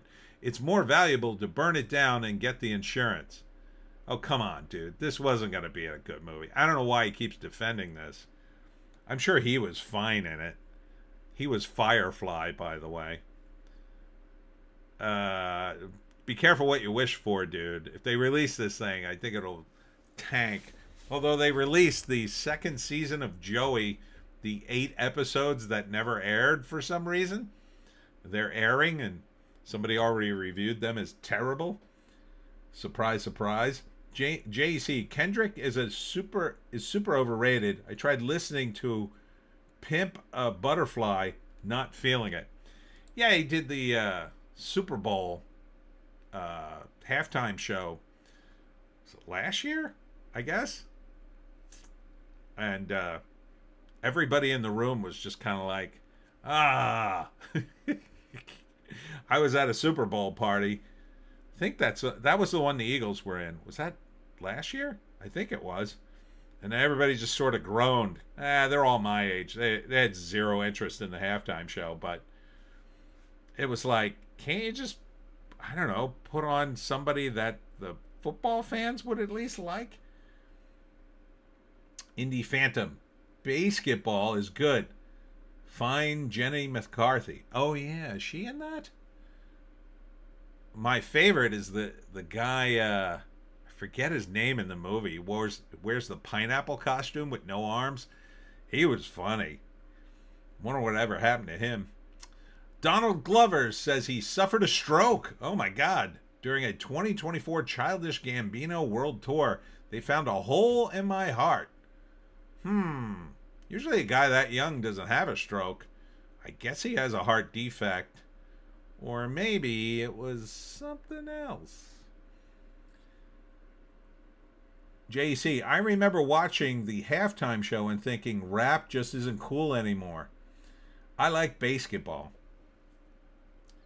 Yeah, what else did he do? Orgasmo. That was pretty good. It was weird. This dropped this week. Kristen Bell and Brian Cox and more surprised that they are starring in Fox Audio Life of Jesus Resurrected podcast. I guess these guys did some voice work for Fox. And I'm not sure. I guess they read parts of the Bible? Or did it as a play, and now it was sitting on the shelf and they brought it back or something? It's weird.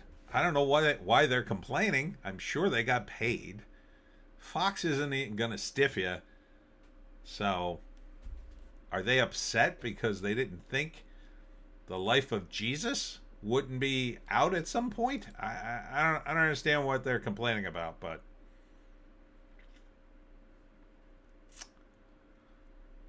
Eddie Murphy says Ghostbusters, Rush Hour, and Who Framed Roger Rabbit are his 3 wish I would have done movies. I wish Eddie had done Ghostbusters. That would have been a very different movie. He was supposed to be the Ernie Hudson character, and that would have been very different. They would have given him more lines, I bet. He would have ad-libbed more lines. I mean, I like Ernie Hudson in it, but it would have been a very different movie with Eddie in it. Holy cow. JC, get their names in the news.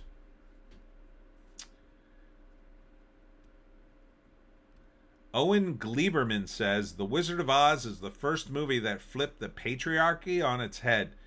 Oh, dear God. You people can make anything annoying, can't you? With your headlines. I just can't. I just can't. Oh, this dude.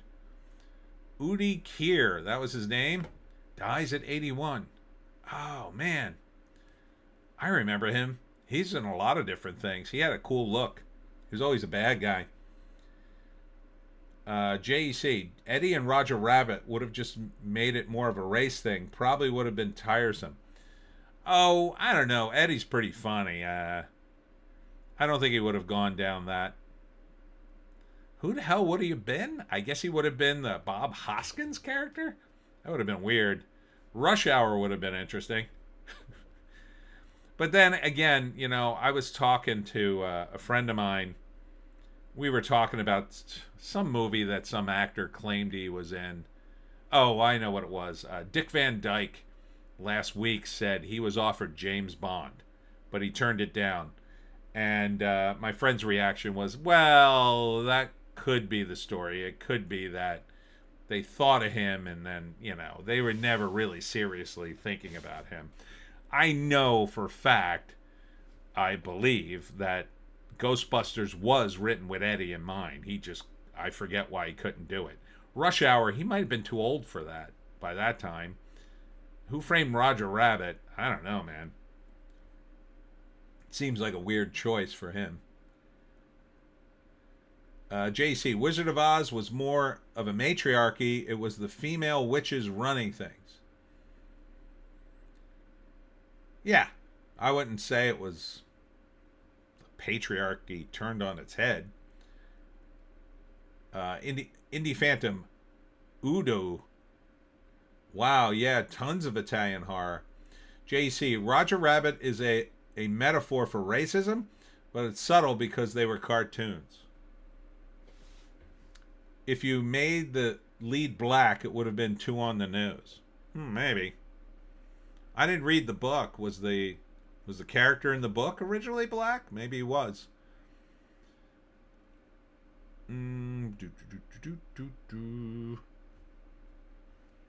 Jacqueline Bisset explains why she would never direct. I might become a monster. All right. I don't know if any of you remember her. She used to be really hot. Antonio Banderas reveals role as mentor in Anthony Bourdain biopic. I was cleaning fish every single day. He's not Anthony Bourdain, is he?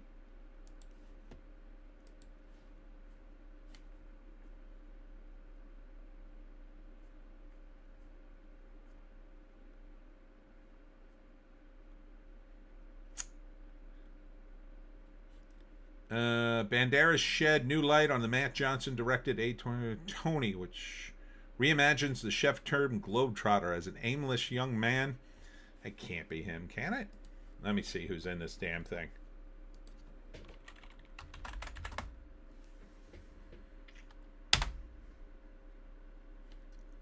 It's not even up here yet.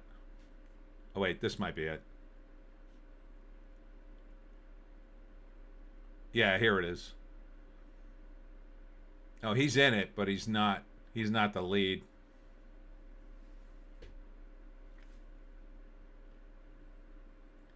JC, no one cares about the book. The book is very different, apparently. Oh. Let's see. All right, moving on to Bounding in the Comics. The Dark Knight trilogy stars Michael Caine,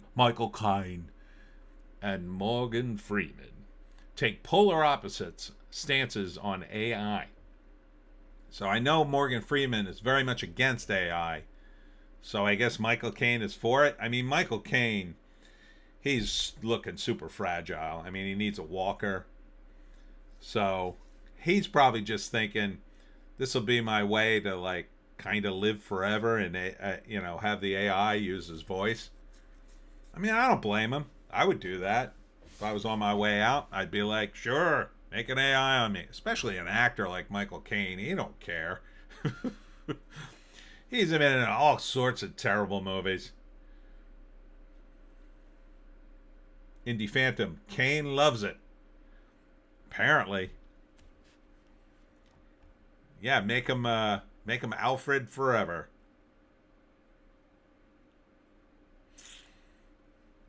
Sydney Sweeney Mobile Suit Gundam film gets plot update, and reactions will separate real anime fans from dishonest grifters. Why? Why won't they just cast Sydney Sweeney in a movie in which she solves mysteries in a bikini? Like, how hard is this? Okay, we've got this movie. We're going to do a movie version of Mobile Suit Gundam.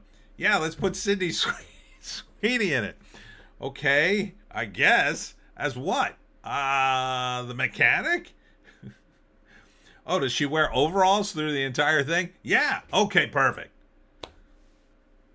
LeMay, the original book was written by a male suffragette and was filled with female rulers, both good and bad.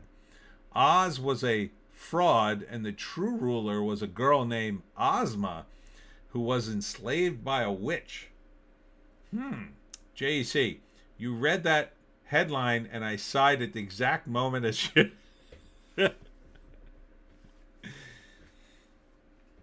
Yeah, like, what? Yeah, we're going to have Sydney Sweeney. Will we see her great breast? No, she'll be covered up with a robot the entire time.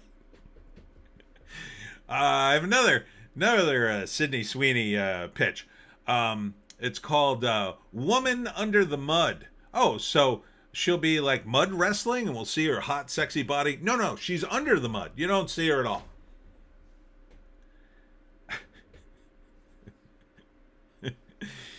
What other movies do you have?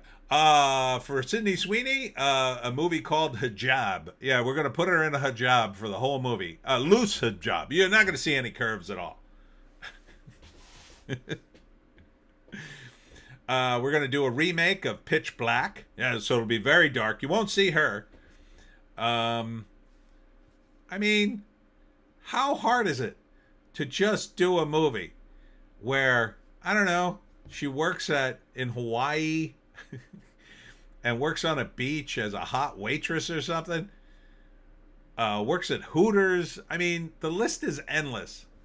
Just do what. Even Saturday Night Live did it. Saturday Night Live did a sketch in which Sydney Sweeney was a Hooters waitress, and the other Hooters waitress started adding up. I think it was her. Start adding up their money for the night, and she pulls out this giant wad of cash. JC, she'll wear a skin-tight flight suit the whole time. Well, that'll be something, I guess. I mean, Jesus. It's so effing easy. It's so easy. And she's going to get older, and then what are you going to cast her in? You know? Can she act? I don't know. I don't really think so.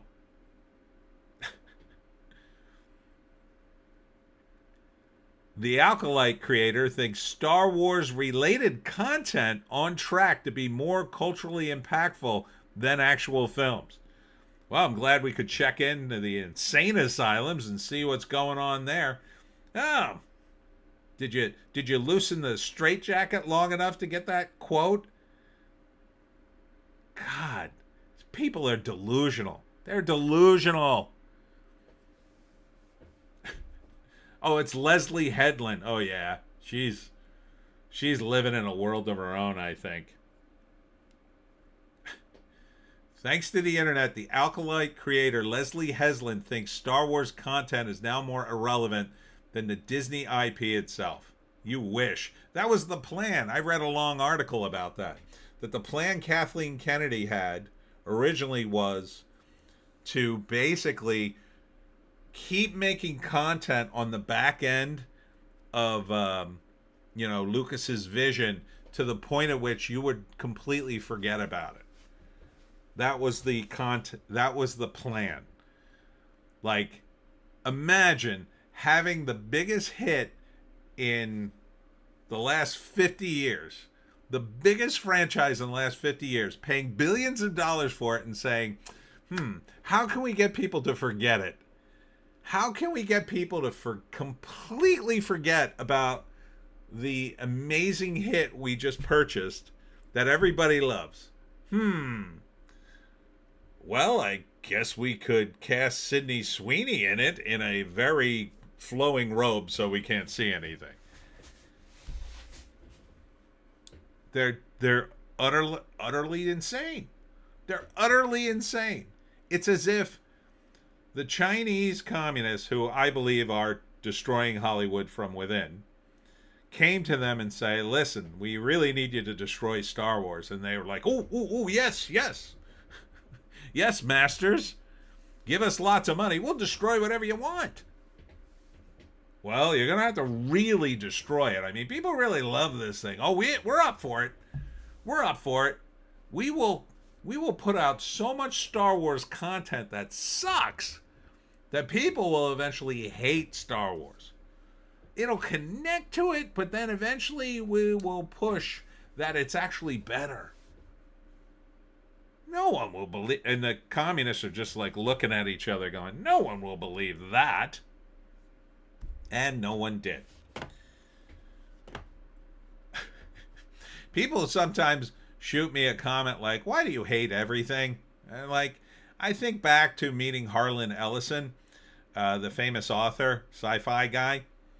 And Harlan hated everything, and I never quite understood why. And now I kind of am starting to see it.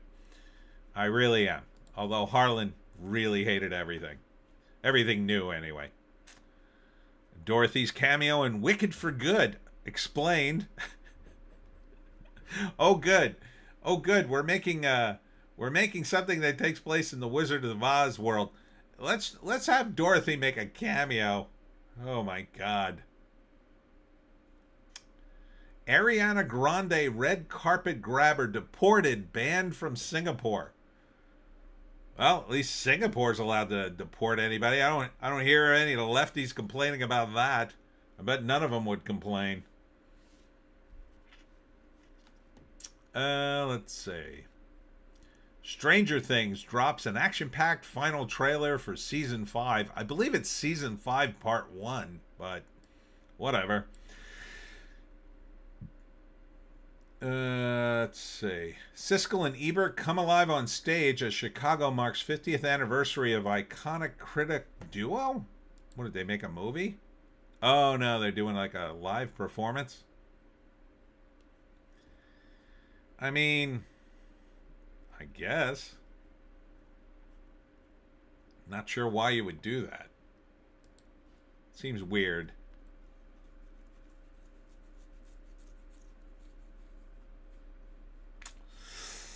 Ay. More of the same, more of the same. More of the same. Lena Dunham says too much rom-com series ending after one... Oh, too much rom-com series ending after one season at Netflix. Oh, you mean a rom-com about a fat chick going to Europe? Didn't sell. Huh. Huh. I can't believe the fat chick didn't sell. So weird. That is strange. It's almost as if people see a fat chick in a romantic role and think, yeah, no. I can see beautiful women in those roles if I go back into the past when people were sane and people like Lena Dunham worked at craft services poorly.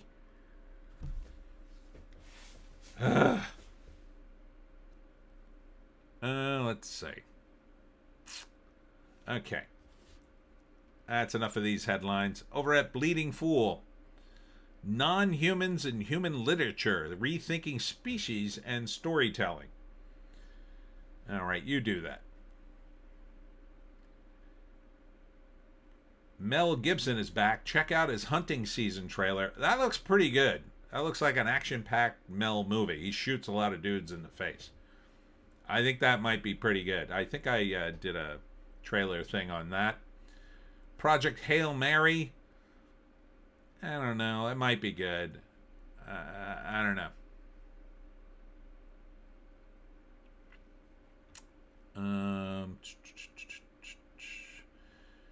Marty Supreme star Timothy Chalamet calls out child-free bragging. Good for him. JC, why do you hate everything, Tony? Embrace the creepy, uncanny-looking simulacrum of that thing you vaguely remember from 30 to 50 years ago. Come on. Yeah, right.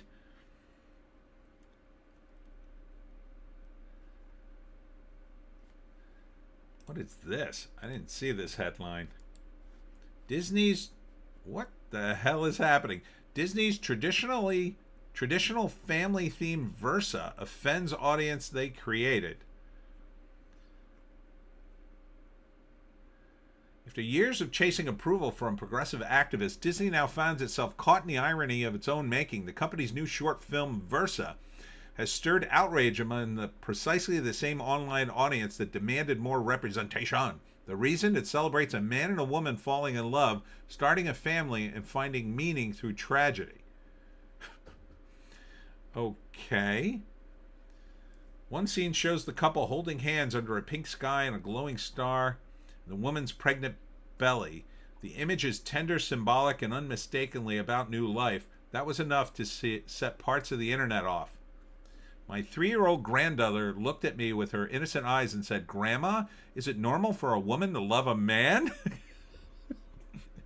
Disgusting, forcing my granddaughter to see this repulsive hetero propaganda. A kid shouldn't be forced upon these views at such a young age. That has to be a joke or a bot.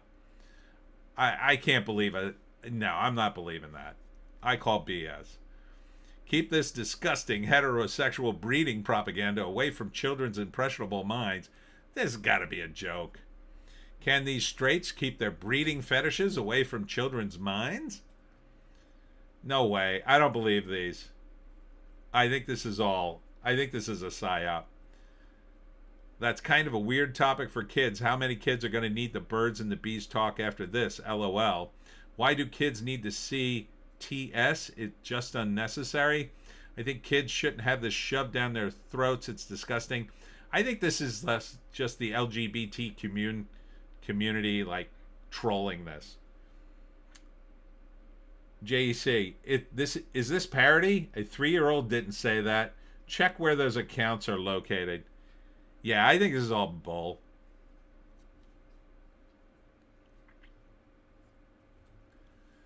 I think it's all bull. All right, moving on. Deadline.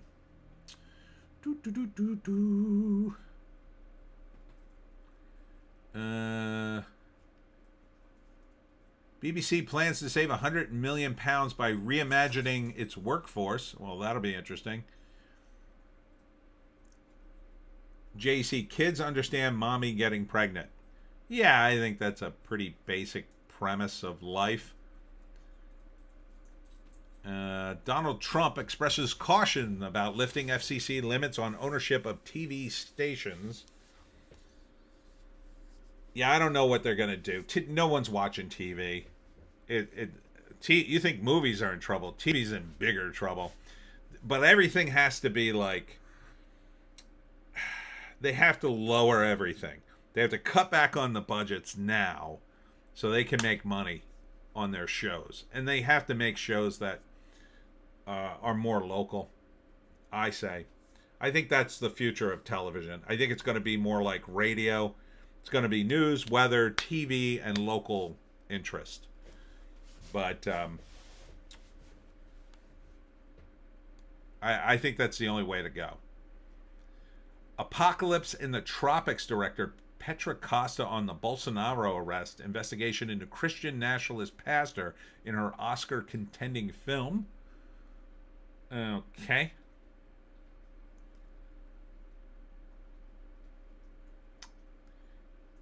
Amasia Entertainment secures Complete Idiots Guys franchise rights. Oh boy, I can't wait till they make a movie about this. What? Who the hell's going to watch a movie, Complete Idiot's Guide to using Windows Microsoft? I mean, like, what kind of movie are you going to make? I don't even understand. Maybe they'll make short films, I guess, to put on YouTube? I mean, like, you don't even really need them. Stephen Paul says tariffs on entertainment business would not be good as he courts Qatar Doha Film Festival. Qatar is spending some money. I'll say that. Mostly on Tucker Carlson, I hear. Everybody loves Raymond Star and creator on why they wanted reunion but will never do a reboot, the spinoff that wasn't, and who won't do another sitcom. Probably Ray Romano, I'm guessing, but... So I guess they're doing some special. If they do anything about this show, I promise you my parents will see it. They love this show. They watched every single episode.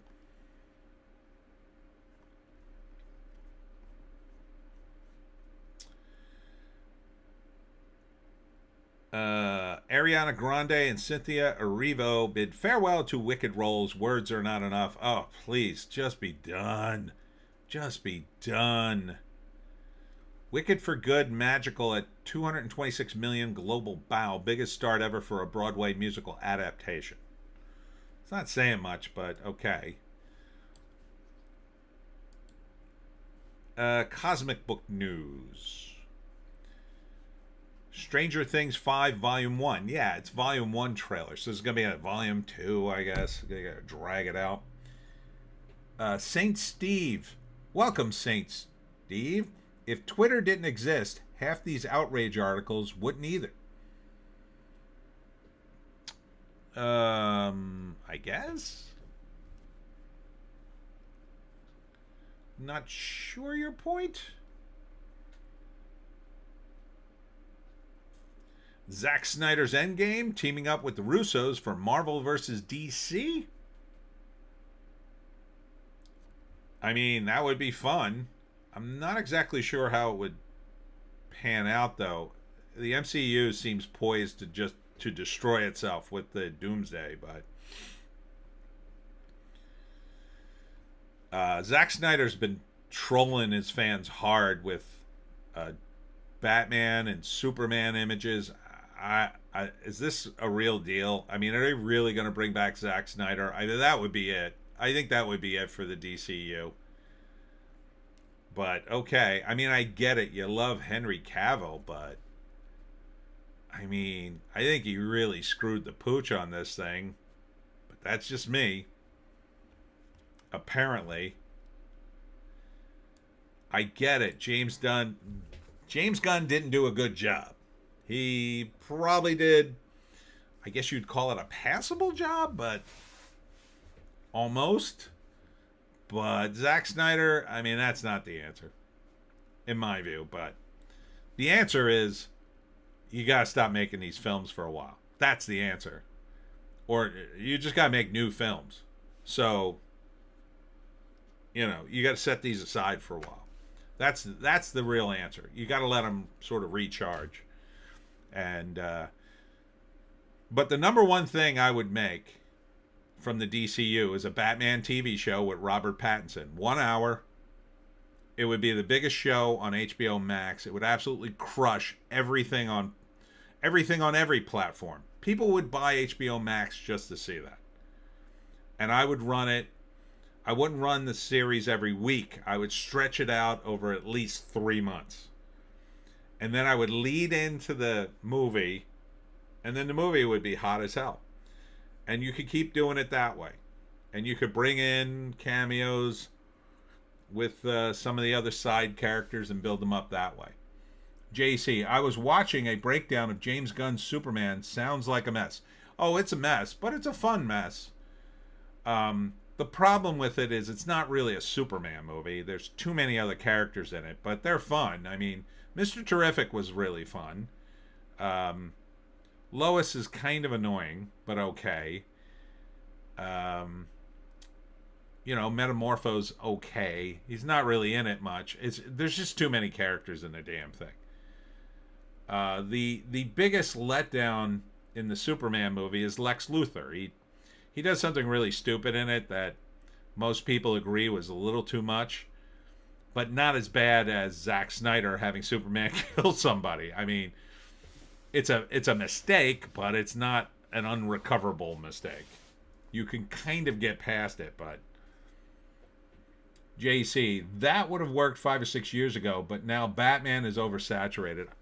I don't know, man. I think Matt Reeves, if he did it like he did the movie, in other words, Batman solving a mystery, and it's set in the same world as the Penguin, which it would be, I think it would go off without a hitch.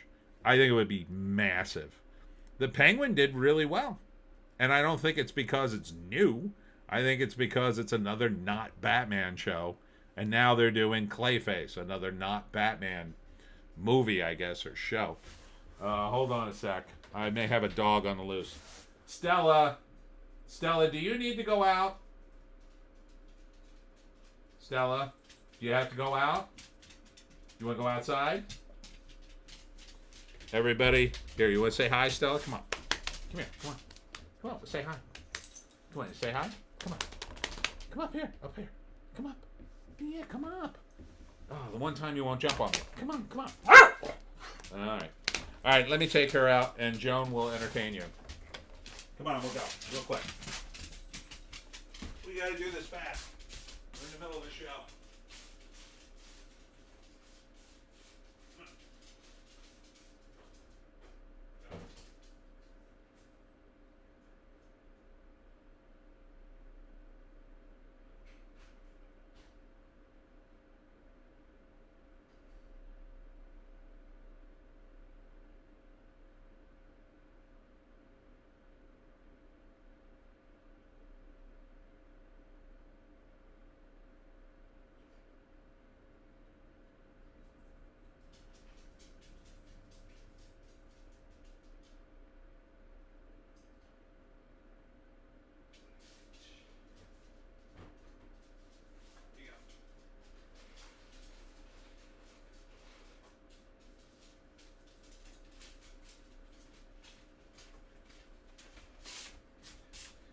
All right, I'm back.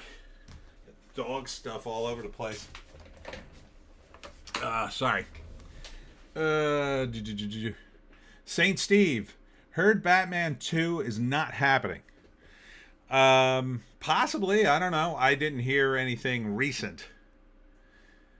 Trump, Paramount said to be winning Warner Brothers Discovery bid thanks to Trump. JC, that's right, Joan. 1 out of 2. They can't live with themselves after they chop it off. Oh, dude. Clint Miller, I hope those remarks Joan just made don't get Tony kicked off. Damn it, Joan. What did we say? We had a talk about this. I'm going to take you to the Museum of Tolerance again. Nova Centurion 2025. Oh, it's a Marvel comic. Who cares? No one's reading comics. Return to Silent Hill trailer brings back the franchise back to its horror roots. Yeah, it looks fine. I mean, I didn't play the video game. It looks scary. I don't know. Would I see it? I'll wait for a review. Zack Snyder exiting Netflix as he moves to restore the Snyderverse? I sure as hell hope not. Bret Hart says Vince McMahon and Shawn Michaels were lovers. Okay. Sort of came out of nowhere. But I suppose it's possible. There's more on Zack Snyder. Just confirm the Snyderverse return. I sure as hell hope not. Star Wars Girl Power strikes again. Sabine broke canon in Ashoka, says writer. Don't care. Not going to watch it. Invincible actor bails on series. Too grueling on my psyche?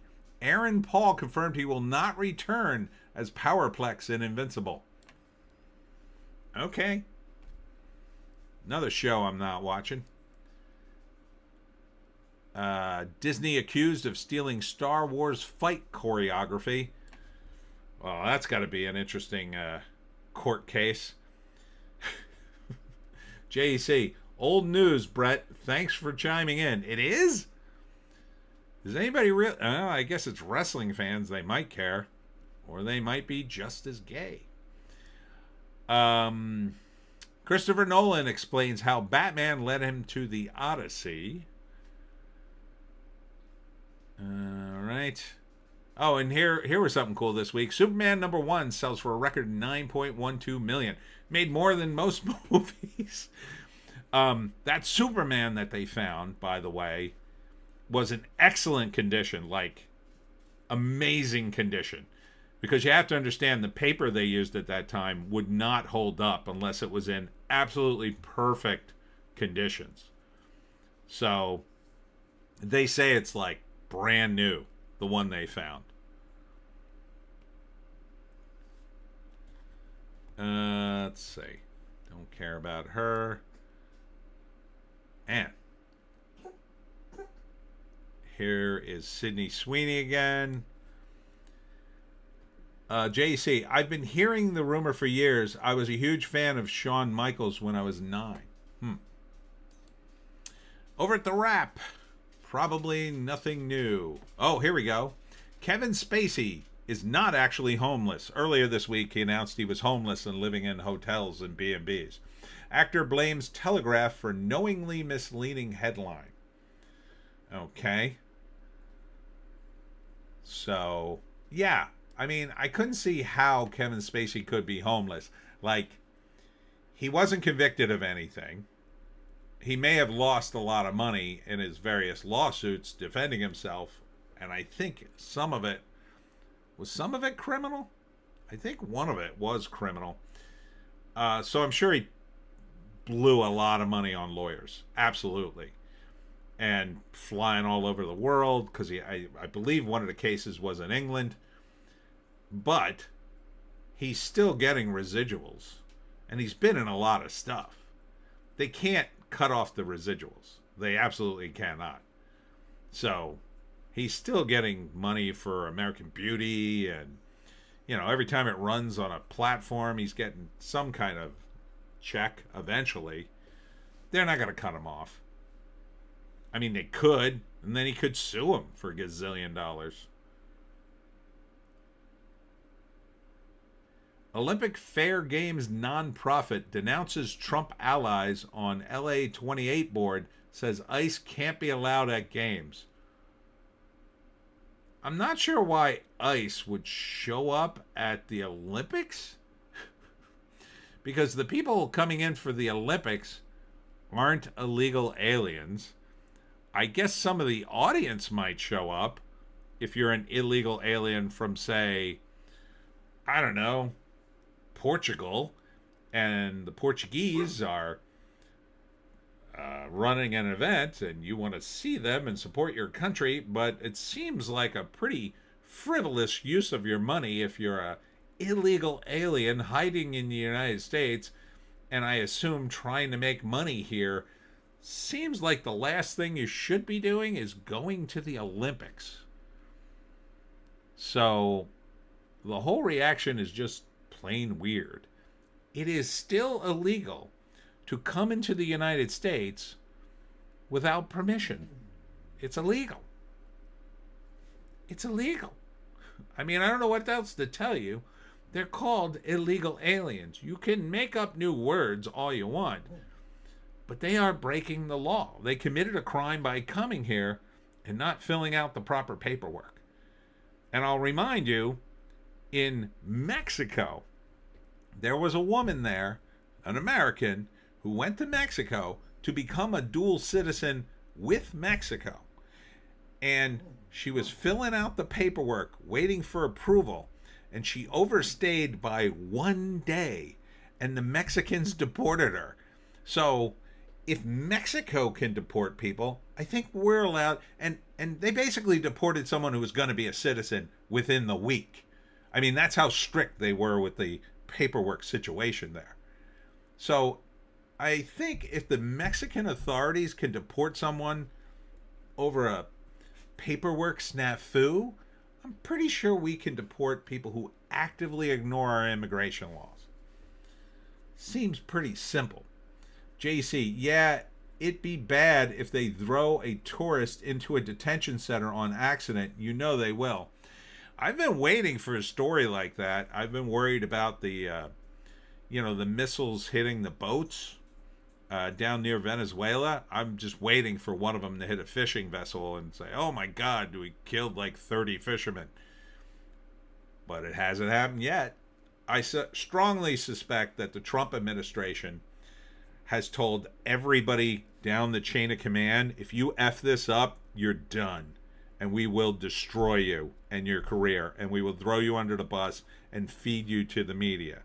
Now, with that kind of incentive, I have no doubt that under the current administration, we'll be mostly okay. But, there have been a few incidents with the ICE guys, but not much. It's been mostly the other way. JC, she was probably an annoying ass gringo and they hated her. You would be able to bribe them. Otherwise, even if they did do that, they wouldn't report it. Let's see, what else? Zoram Man Danny, this is the rap reporting this, by the way, says Trump is still a fascist, but like that they were not shy about tensions. Imagine going to see the President of the United States and then afterwards still calling him a fascist like it was this. Oh, yeah, he's still fascist. But, you know. I mean, he's so bad. I feel so bad for the people of New York. But pray for me. Mikey Sherrill is our governor. Prominent MAGA accounts exposed as foreign run as X reveals countries of origin feature. Oh, I'm going to applaud for that, The Wrap, because I very much like that and very much suspected that for a long time. I think I found one MAGA account that I was following that turned out to be from a foreign country. Eels Miles Chong is sure in trouble, I would say. JC, they got along. It was weird. Well, Trump is, what's he supposed to do? I mean, he brought him to the White House. The guy is the mayor of New York. And look, the mayor, I'll tell you right now, Ma'am Danny probably won't do anything too crazy until after the midterms. Because what he wants to do is give the impression, see, nothing happened. I'm doing a good job running New York. So that first year, he ain't going to do anything. He might propose a few things that are, going to get pushed to the side. Oh, we're still working out the free buses thing. We're still working out this or that. But he ain't going to do anything until after the midterms, is my prediction. LeMay, Trump told Ma'am Danny, it is okay. It is easier to not explain it. JC, everyone already knew that Ian Miles Chong lived outside the USA. Yeah, but now they got proof. I mean, yeah, everybody in the know did. And certainly Jeremy over the courting was like tooting that horn for a long time. But there were still people who I think didn't know. And now you can see it. I think that makes a big difference. Over at That Park Place, rumor Nintendo developing Yoshi movie as part of Nintendo's cinematic universe. That doesn't sound very good, but whatever. Epcot Christmas tree arrives in Walt Disney World ahead of Thanksgiving. Too early. Nate Bargatze's Nateland begins feasibility study for Nashville theme park. Okay. JC, I saw an interview with him and he said he was in Dubai. Yeah, but he's originally from Malaysia or someplace like that, I think. New Warner Brothers bids reportedly undercut Zaslav's $30 million goal, or $30 goal. I guess that's $30 a share. It would be 30 billion more like, but yeah, he's got too many people bidding. That was supposed to drive the price up, but I think I don't know. I think the other bids are a show. I think the Trump wants Paramount and Skydance to win. I think he wants a rival to Disney, to basically have, you have Disney that's just in the tank for the Democrats, and now you'll have Warner Brothers, which will be in the tank for the Republicans. Hold on a second. I'm hearing a little. What's wrong? Why are you whining? No, we're not doing anything now. You gotta sit there. No, you can't bark. I'm doing a show. I don't know what your problem is. Well, then you're gonna have to sit there. Jeez. That was Stella, everyone. Uh-huh.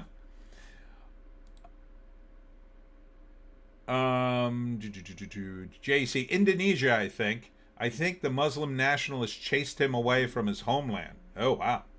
LeMay, I like the Yoshi Game Boy Advance game. I wonder if it's going to be Yoshi versus Bowser.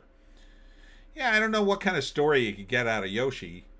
I mean, I don't think I don't think it'll be as big as the Mario Brothers. I mean, I think that was huge, and I think the second one will do well, but I don't think a Yoshi movie is going to blow the doors off of people, but maybe, who knows. Trump back on offense. Report, President to designate Muslim Brotherhood as foreign terrorist organization. Adios. Clint Miller, telling lies about Joan? No doubt. Apparently. Every time I say Joan, no, she didn't bark that time. When I would refer to Joan, sometimes Stella would get upset. JC, it'll be a dumb kids movie. Could work, make money selling toys, or a game tie-in. Oh yeah, there should be if not. JC, they weren't already? No, because the Muslim Brotherhood in some countries, we got to deal with them because they're a political party. But I don't think the Trump admin's screwing around this time. But I think whoever gets back into office, if you don't get a J.D. Vance or if you get a Democratic Congress, they may try to roll all this back.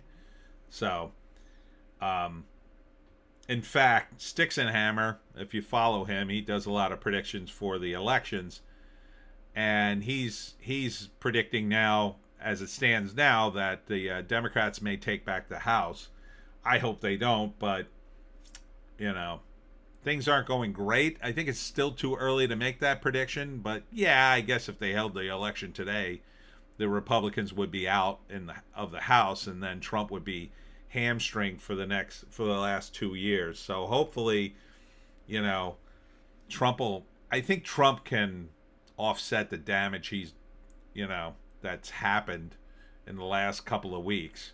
It's still not only the first year of Trump, and a lot of people are just way more black-pilled than they should be. But I do agree he should step on the gas and get so much done in the first 2 years that, God forbid, if we lose the House, that it doesn't matter. They'll be trying to undo some of the stuff he did in the first 2 years. FBI concludes Trump's would-be assassin and butler acted alone. Report, NFL's first trans cheerleader fired for being trans. JC, unless the price of everything doesn't drop back down magically, he's screwed. Well, it could. It has dropped a little. I mean, gas dropped, but then it went back up. So it's kind of back to where it was. Eggs are back mostly where they were. They're still more than before Biden, but they are at a reasonable level. I can afford eggs again. So some of those investments, though, unfortunately won't pay off very soon. So next year is what we're looking at. The problem is Christmas is going to be, it's the impression people get more than anything. Last year, people were spending money like crazy. It seemed to me. And I was shocked because everything was so damn expensive. But the impression was, for the normies, everything's fine. The news told me everything was fine. Now this year it's sort of the opposite. Things have gotten better, but the normies are getting pushed, I think, into that it's not good. They're hearing all sorts of negative things. So hopefully that'll turn. JEC, they should have checked that before they made them a cheerleader. JEC, coffee and ground beef up 30%. Coffee I don't drink, so I don't follow coffee, but yeah, the beef. Yeah. Thank God it's not summer. If he can get it down before next summer, I think it'll be fine, but he's working on it. Nate Morris warns Democrats will pack the court, grant mass amnesty if they win. I have no doubt they would. Rand Paul slams Trump rhetoric. Dem Kelly whines about Trump strikes on drug boats. U.S. and Ukraine report making progress toward ending Russia war. Scant details. Hope that works. JC, tariffs just kicked in the other month. It's only going to make it worse and worse. I follow coffee. Trust me. Is it a good time to buy coffee as a commodity? No, it's a terrible time. The tariffs are up. I just checked with JEC. He says the tariffs are way up. Stop drinking it, damn it. Water it down more. This is not financial advice. This is just a little play I call JEC expert in coffee. Let's see. All right, let's go to the entertainment. I was just reading some of the headlines here. This was a big story, and I don't know why no one's talking about it, but the Fugees rapper Pras Michael sentenced to 14 years in prison over illegal donations to the Obama campaign. That's a big chunk of time. He's going away. And my next question is, who the hell took this money? And why isn't somebody on the Obama campaign being tried? Like, they're going to throw a rapper in jail, like, oh, see, we caught the guy. Who the hell accepted this money? Why isn't anybody talking about this? I first saw this drop on New York Post, and then Breitbart picked it up. It's like, come on, you're throwing the guy in jail for 14 years? Some of the murderers don't get 14 years. Eric Swalwell tells Jimmy Kimmel, I'm running for governor of California. He'll probably win. I mean, the commies love him, obviously. I mean, he slept with a commie. So, let's see. Sony, Warner, and Universal signed AI music licensing deals with startup Clay. I don't understand what that means, but I guess they're going to start making AI music. I see it all over YouTube already. The ones I like to listen to is they take heavy metal songs and they turn them into early 60s soul music. They're pretty good. Miss Jamaica, during the Miss Universe pageant, fell off the stage and had to be carried away on a stretcher. That's pretty rough. Normally you laugh at those things, but yeah, she had to be taken away on a stretcher. She's pretty smoking. But I think what did it are those shoes and that dress combined. I think the dress was too long, probably tripped her up.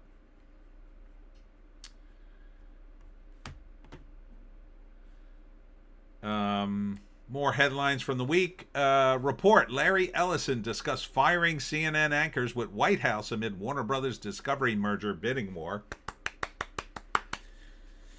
That'll be hilarious. JEC, some of them are okay, but they use older songs as templates usually. Yeah. That's the only ones I really liked. Although the Kraken, is the Kraken here tonight? He's making a lot of cool songs.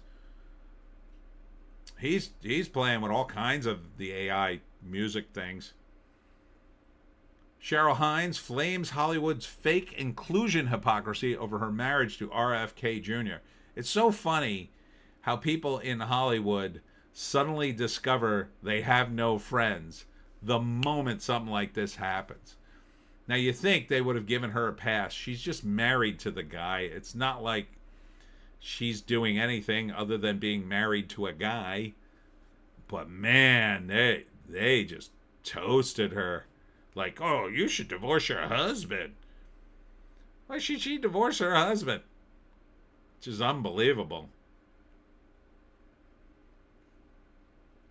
Trump blasts Disney's no-talent late-night host Jimmy Kimmel. Get the bum off the air.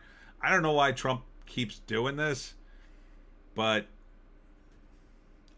the only thing I can think of is Trump heard that Disney wants to get rid of Kimmel, and he keeps doing this so they have to keep him another year. Or that Jimmy wants to retire and Disney wants to get rid of him, but Trump keeps doing this, so Disney goes, damn it, we can't get rid of him now. We got to keep him another year. No, we're going to look like Trump made us do it. That's the only thing I could think of is the reason he keeps doing it. Disney stocks nosedive as revenue disappoints, raising dark cloud over Bob Iger's looming exit.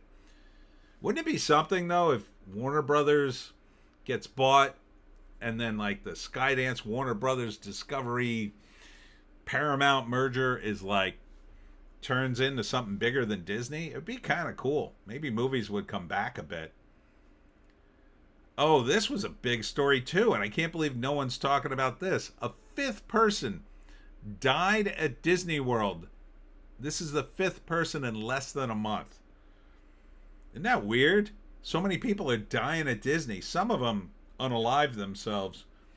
JC, he always did like that stuff. He's just that petty. Maybe.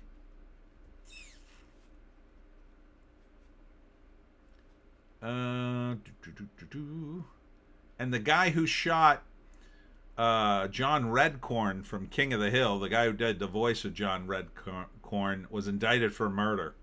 That was a weird thing too. Just came out of nowhere. But apparently John Redcorn had problems with his neighbor, and he was a problem neighbor too. They had some sort of ongoing feud, I think. Jonathan Josh was his name, and his neighbor shot him and he died. Very sad. Oh, look at this. Jay Leno tickets spike after dropping politics from his comedy show. No one wants to be lectured. Yeah, no kidding. I'll tell you what I did recently. I think I told this already, but there's a new Adult Swim cartoon. I love the Adult Swim cartoons, the funny ones. It's called Smiling Friends, and those guys did an interview where they said they don't do politics in the show. And immediately I watched the entire run, and it was great. So yeah, Jay, go Jay. I hope that's true. I don't know if that's true. That might be a little bit blown up to just help Jay, but good for him. JC, did he sleep with his wife? He's gay. John Redcorn is gay, I believe. No, they just had some sort of ongoing feud, if I'm remembering correctly. Bill Maher, my ex-boss, Trump's most supportive president Israel and the Jews ever had. I think that's true. I think Trump may have actually fixed things in the Middle East, at least for now. I mean, it'll blow up eventually, but... Oh, and here's another Bill Maher headline. Bill Maher, white Dems so afraid of being called racist, they moved to fringe. Pritzker can't call out lefty excess as well. Yeah, it's true. LeMay, Smiling Friends is funny. It really is. JEC, Lover Tiff? Perhaps.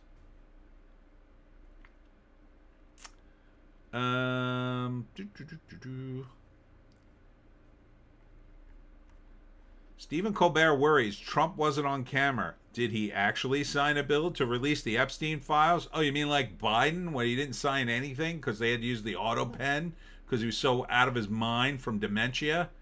You don't hear about Biden anymore, by the way.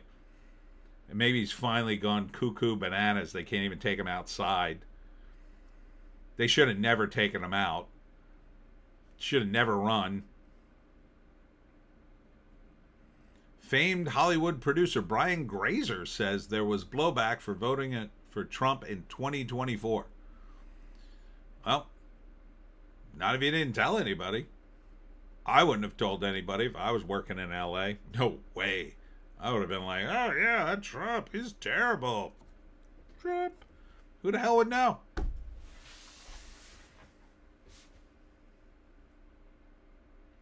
Here's my ex-boss, Bill Maher again. Bill Maher, ABC's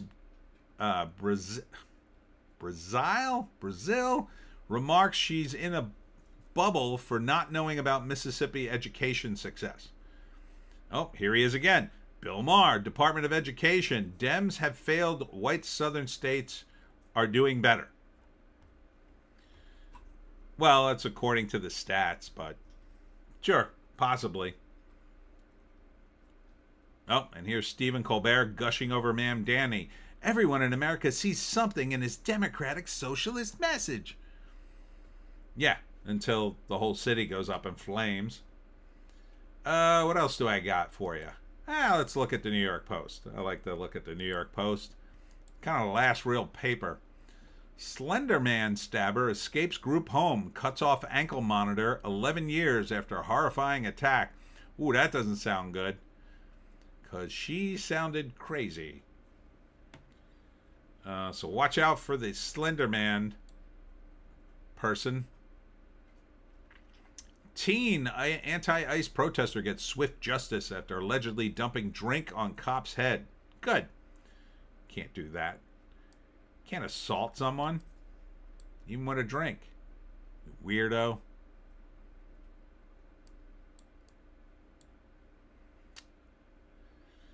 Russian back to work. Rubio Witkoff scramble to get Ukraine peace plane back on track after blowback and claims it came from Russia. I doubt it. JC, I could fix her. Let's see. Canada's Prime Minister reveals when U.S. trade talks will resume. I have a feeling Trump's going to be a little nicer to you. But we'll see.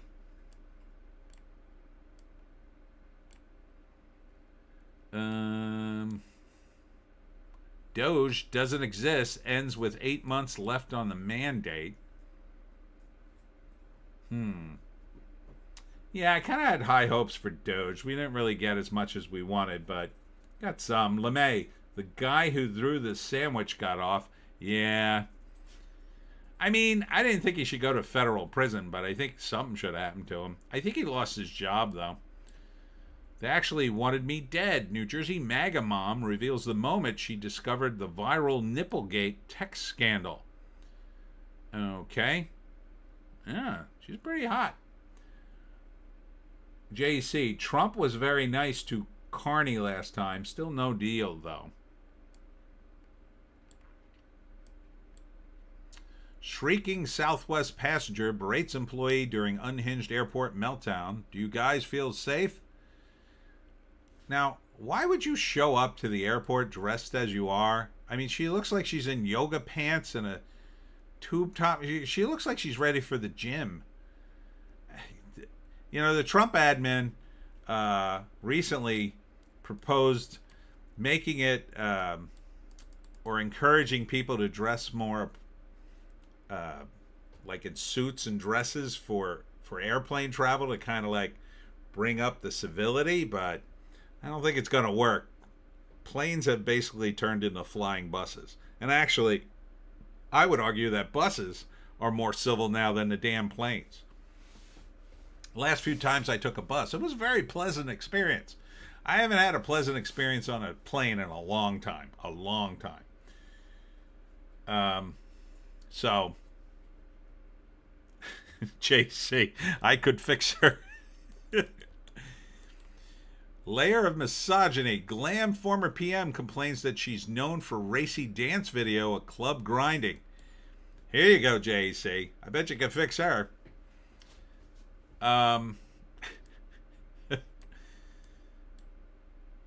Ticking bomb. FBI missed multiple opportunities to stop Thomas Crooks before he tried to assassinate Trump ex-assistant director Fumes.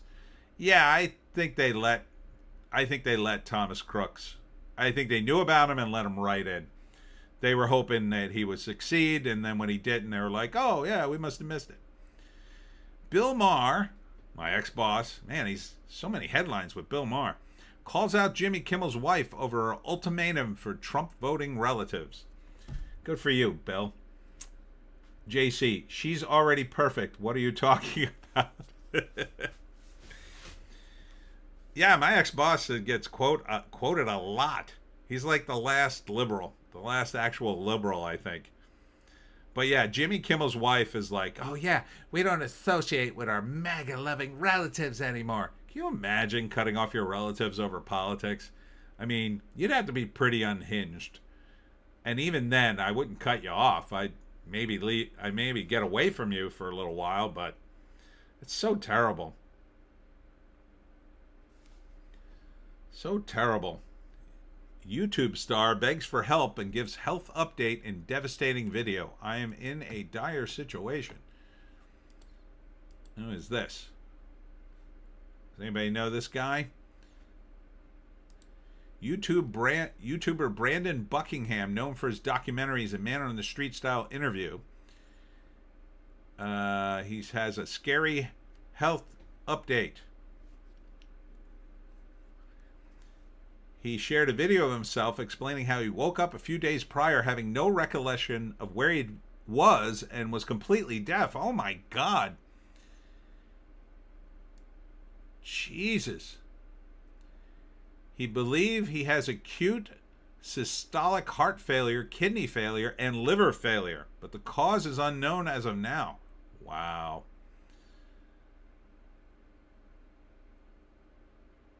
He asked for financial help for his 11th-month-old baby and stay-at-home wife. Jesus, that's horrible. Doesn't know if he's going to survive. That's so awful. Jesus. Oh, that's a shame. JC, vaxxed? I don't know. LeMay, oh no. Oh my God. That's so horrible. Been where you are. I was 24. COVID vaccine gave me a heart attack. You got this. Hang in there. If you can make it out, if I can make it out, so can you. Stay strong. Well, one of his fans was. I don't know if he was.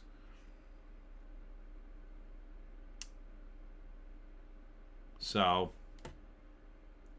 JC, starting to see the blowback of those jabs really taking its toll. Yeah, if it was. I mean, I worry about that every day because just about everybody I knew took one. I didn't, but it was really close, man. It was so close. I think about it, gosh, especially during the holidays because that's when I really got the pressure to take it.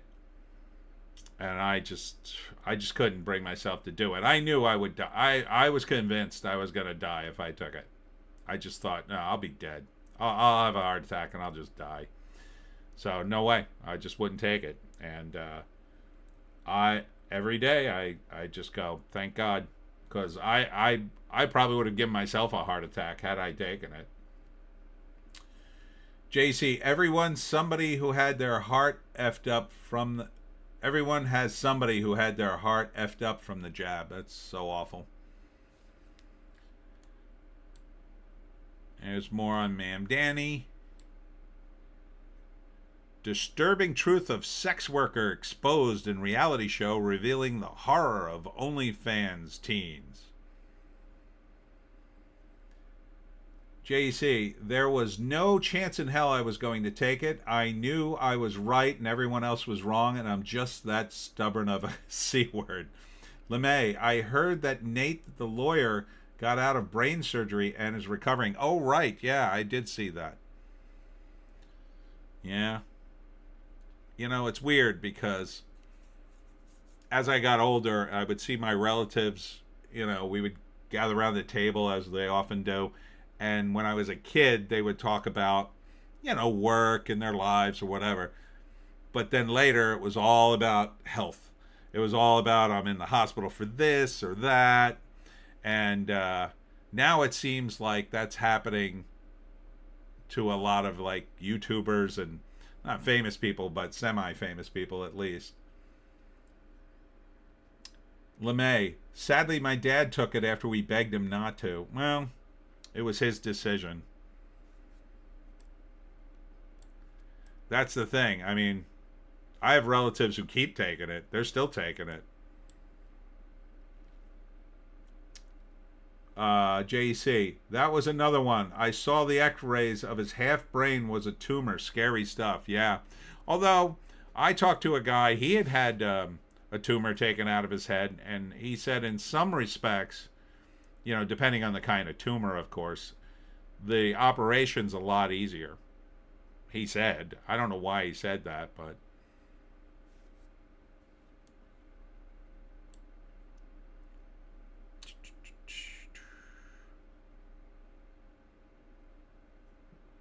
Blake Lively, Ryan Reynolds going on secret escapes as vicious battle with Justin Baldoni rages.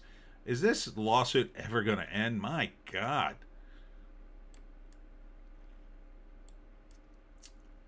Anybody know how the Eagles did? Sure, my girlfriend's going to tell me later.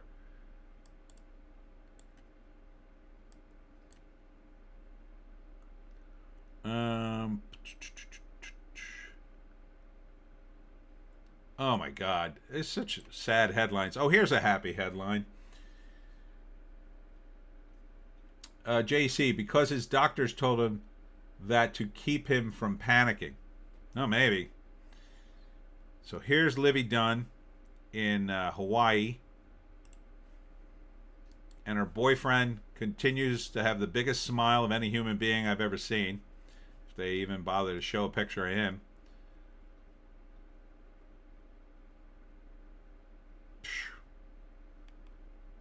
Yeah, that's her boyfriend. He's like some kind of baseball player. That's Livy. Whew. Let's see. Oh, here's Miss Jamaica. Will be hospitalized in ICU for another week. Damn, she must have really took a fall. Canadian cop admits targeting dozens of women for intimate relationships using police databases. Yeah, you can't do that, dude. That's super illegal now in New Jersey. But I had a friend many moons ago. Well, he was a friend of a friend, I'll say. And he was a cop, and he would check. He would do, checks on potential women he was dating. But now it's like super illegal. Back then it was... you could get away with it.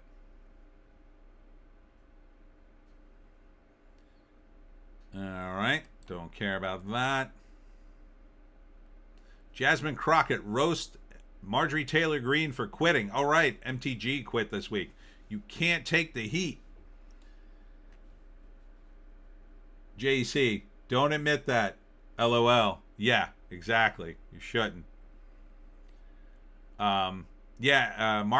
Marjorie Taylor Greene quit this week, but Razor Fist. By the way, if you haven't watched Razor Fist's recent live stream, it was 3 hours, but it was a really good one. Highly recommend. But he talked about Marjorie Taylor Greene.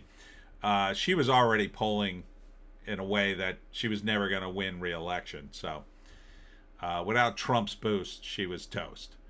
And so, yeah, she'd made the smart move by quitting ahead of that. So this way she doesn't lose, and it looks like Trump kind of pushed her out, and she could come back after Trump leaves. JC, just when I was starting to warm up to her. You could change her. You could change her. LeMay, MTG was always a lolcow and a snake. Yeah, she said some wacky things, and I kind of defended her when she was supporting Trump. Now it's like, good riddance. Oh, here it is. Paramount Skydance currently winning the war to acquire Warner Brothers. I think they're just going to get it because Trump's going to let that zoom. He'll let the deal zoom right through. If anybody else wins the bid, he'll be like, oh, we got to investigate it. Here's another hot model in a swimsuit. I have no idea who this is, but we can stop and investigate. Kind of dark picture. Could maybe lighten it up a bit. That's slightly better. Why all the shadows, dude? I wanna see. Man, whoever's taking these pictures, learn to get some lights on the subject. I mean, she's hot, but can't see everything. JC, she's already married with children, Tony. Wouldn't dream of besmirching her honor. Okay. Let's see.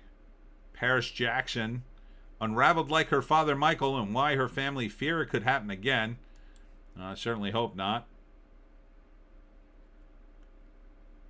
Excellent journalism. Oh, here we go. Something for Piney podcast later. Truth is out there. New Jersey drone hysteria. 1 year later, dozens of sightings remain unsolved as shocking new details emerge. Yeah, they were drones. And I think we're just about to the end. Yep, looks like we're out of headlines. I'm out of headlines, everybody. And it's 9:43, so I'm gonna wrap it up here. But what did we learn today? Well, we learned movies are in the toilet. Unless Ariana Grande and Cynthia Erivo, if that's the future of movies, count me out. Yeah, there's like 1 out of like 50 movies here, I want to say. That's a pretty piss poor score, Hollywood. Pretty piss poor. JEC, if it makes her feel any better, it's obviously Michael wasn't really her biological father. I don't know. I don't know about that. I recommend the Razor Fist sort of YouTube documentary about Michael Jackson. It was pretty good. He goes through quite a bit of the history there. He does his research, that guy.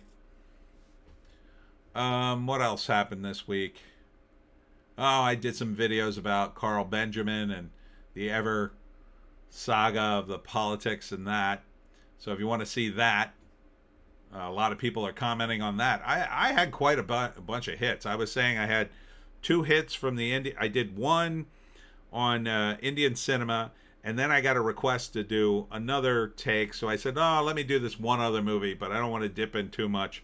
So I did another movie, and that got up like 5,000 hits too. And then I did one about Carl Benjamin's. You know, it was like a response video to one of his take, and that one's doing pretty good. JC, we learned that Florida Hippopotamus Cocaine Massacre is available for pre-order now. And the link is right there in the chat, everybody. So go ahead and order JEC's comic. If you'd like an update on the Pineys book 19, I am still waiting for the copyright. I'm hoping to get it this week. So if my math is correct, I had sent it October 8th, but the government was already shut down by then. But I uploaded it onto the electronic site, you know, the website that they have. And next week will be coming up on 2 weeks since the government reopened. So I might get it by the end of the week. My hope is to get it before Black Friday and be able to post it like Thanksgiving or something. But it's going to be tight. And it's, you know, unless I get it Monday or Tuesday, you know, I don't know. So I'll keep looking for it. I think definitely by December, before Christmas, it'll be out. The only upside is Vig got some more time to work on the cover, so that's nice. It'll be super cool. I've seen some mock-ups of it. It was mostly done. So, but he wanted to tweak it more. JC, that kid is white, not half black. Just because Michael painted his skin white doesn't mean his genes were black. Yeah, but that happens when you have an interracial couple. That does happen. And her mother was white, so she looks like the mother. I mean, Carl Benjamin's grandfather's black. You would never know it. So, genes are a funny thing. Although, they had this one guy, this white couple, and they had a baby, and the baby was like really black. And then it was like, what? So, yeah. I mean, if something like that happens, well, then you probably need some sort of DNA test to make sure, you know. I mean, but it's possible, I guess. I guess that happens every once in a while. Probably makes you, what? I mean, it could happen. It could happen. JEC, mixed kids look mixed. All 3 of his kids look as white as me.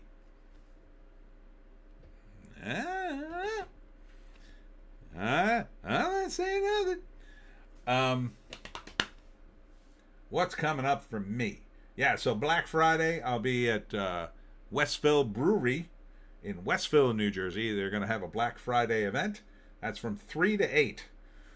Then, and I will have at least my other books. I reordered some books, so I should be stocked up for that event. Then on Saturday, I will be doing a book signing at Words Matter Bookstore in Pitman, New Jersey.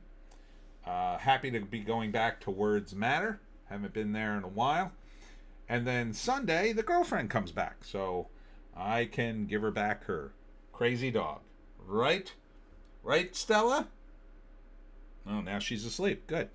Good. I will have a peaceful rest of the evening. I hope you do as well.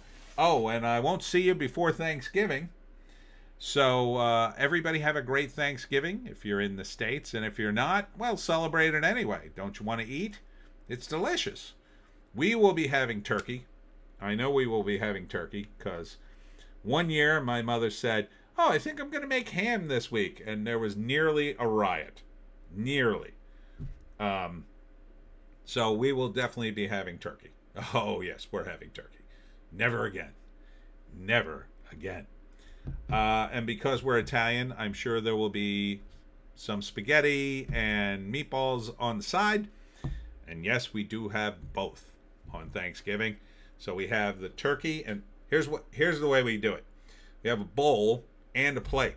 So we have usually like raviolis or spaghetti and meatballs, and we have that first. It's almost like an appetizer. Then we move the bowl, and then we have the turkey, the stuffing, the gravy, all that stuff. And then another thing my mother likes to make, and I hope she makes it, she usually only makes it at Christmas, but she sometimes makes it at Thanksgiving. She makes garlic shrimp. So like you peel shrimp, but like really garlicky. Badass. And then we might throw in some pepperoni bread in there, because the pepperoni bread locally is really good. If you don't know what pepperoni bread is, it's kind of like a pizza if you rolled it up into a roll and then sliced it. It's really good. It's got a little bit of cheese, but not a lot of cheese. So it's mostly bread and pepperoni. Maybe a little bit of sauce, depending on where you get it. And then for dessert, we have a bunch of stuff. But I'll tell you what we won't be having for dessert is those Danish cookies from India or Reese's peanut butter cups. None of that. No thank you. No thank you, India. And that's it for me, Tony D, Little Joan, and guest dog Stella, who was pretty good, I gotta say. Pretty good tonight. My girlfriend left me these hemp treats to give her, so she gets all high and then goes to sleep. But I haven't given her too many, just enough to make her sleepy. Because it also makes her hungry. And man, she's been eating me out of house and home. So that's it. Thanks for tuning in. Leave a like on your way out if you get a chance. Check out my videos. Check out my books. And we'll see you in the next one.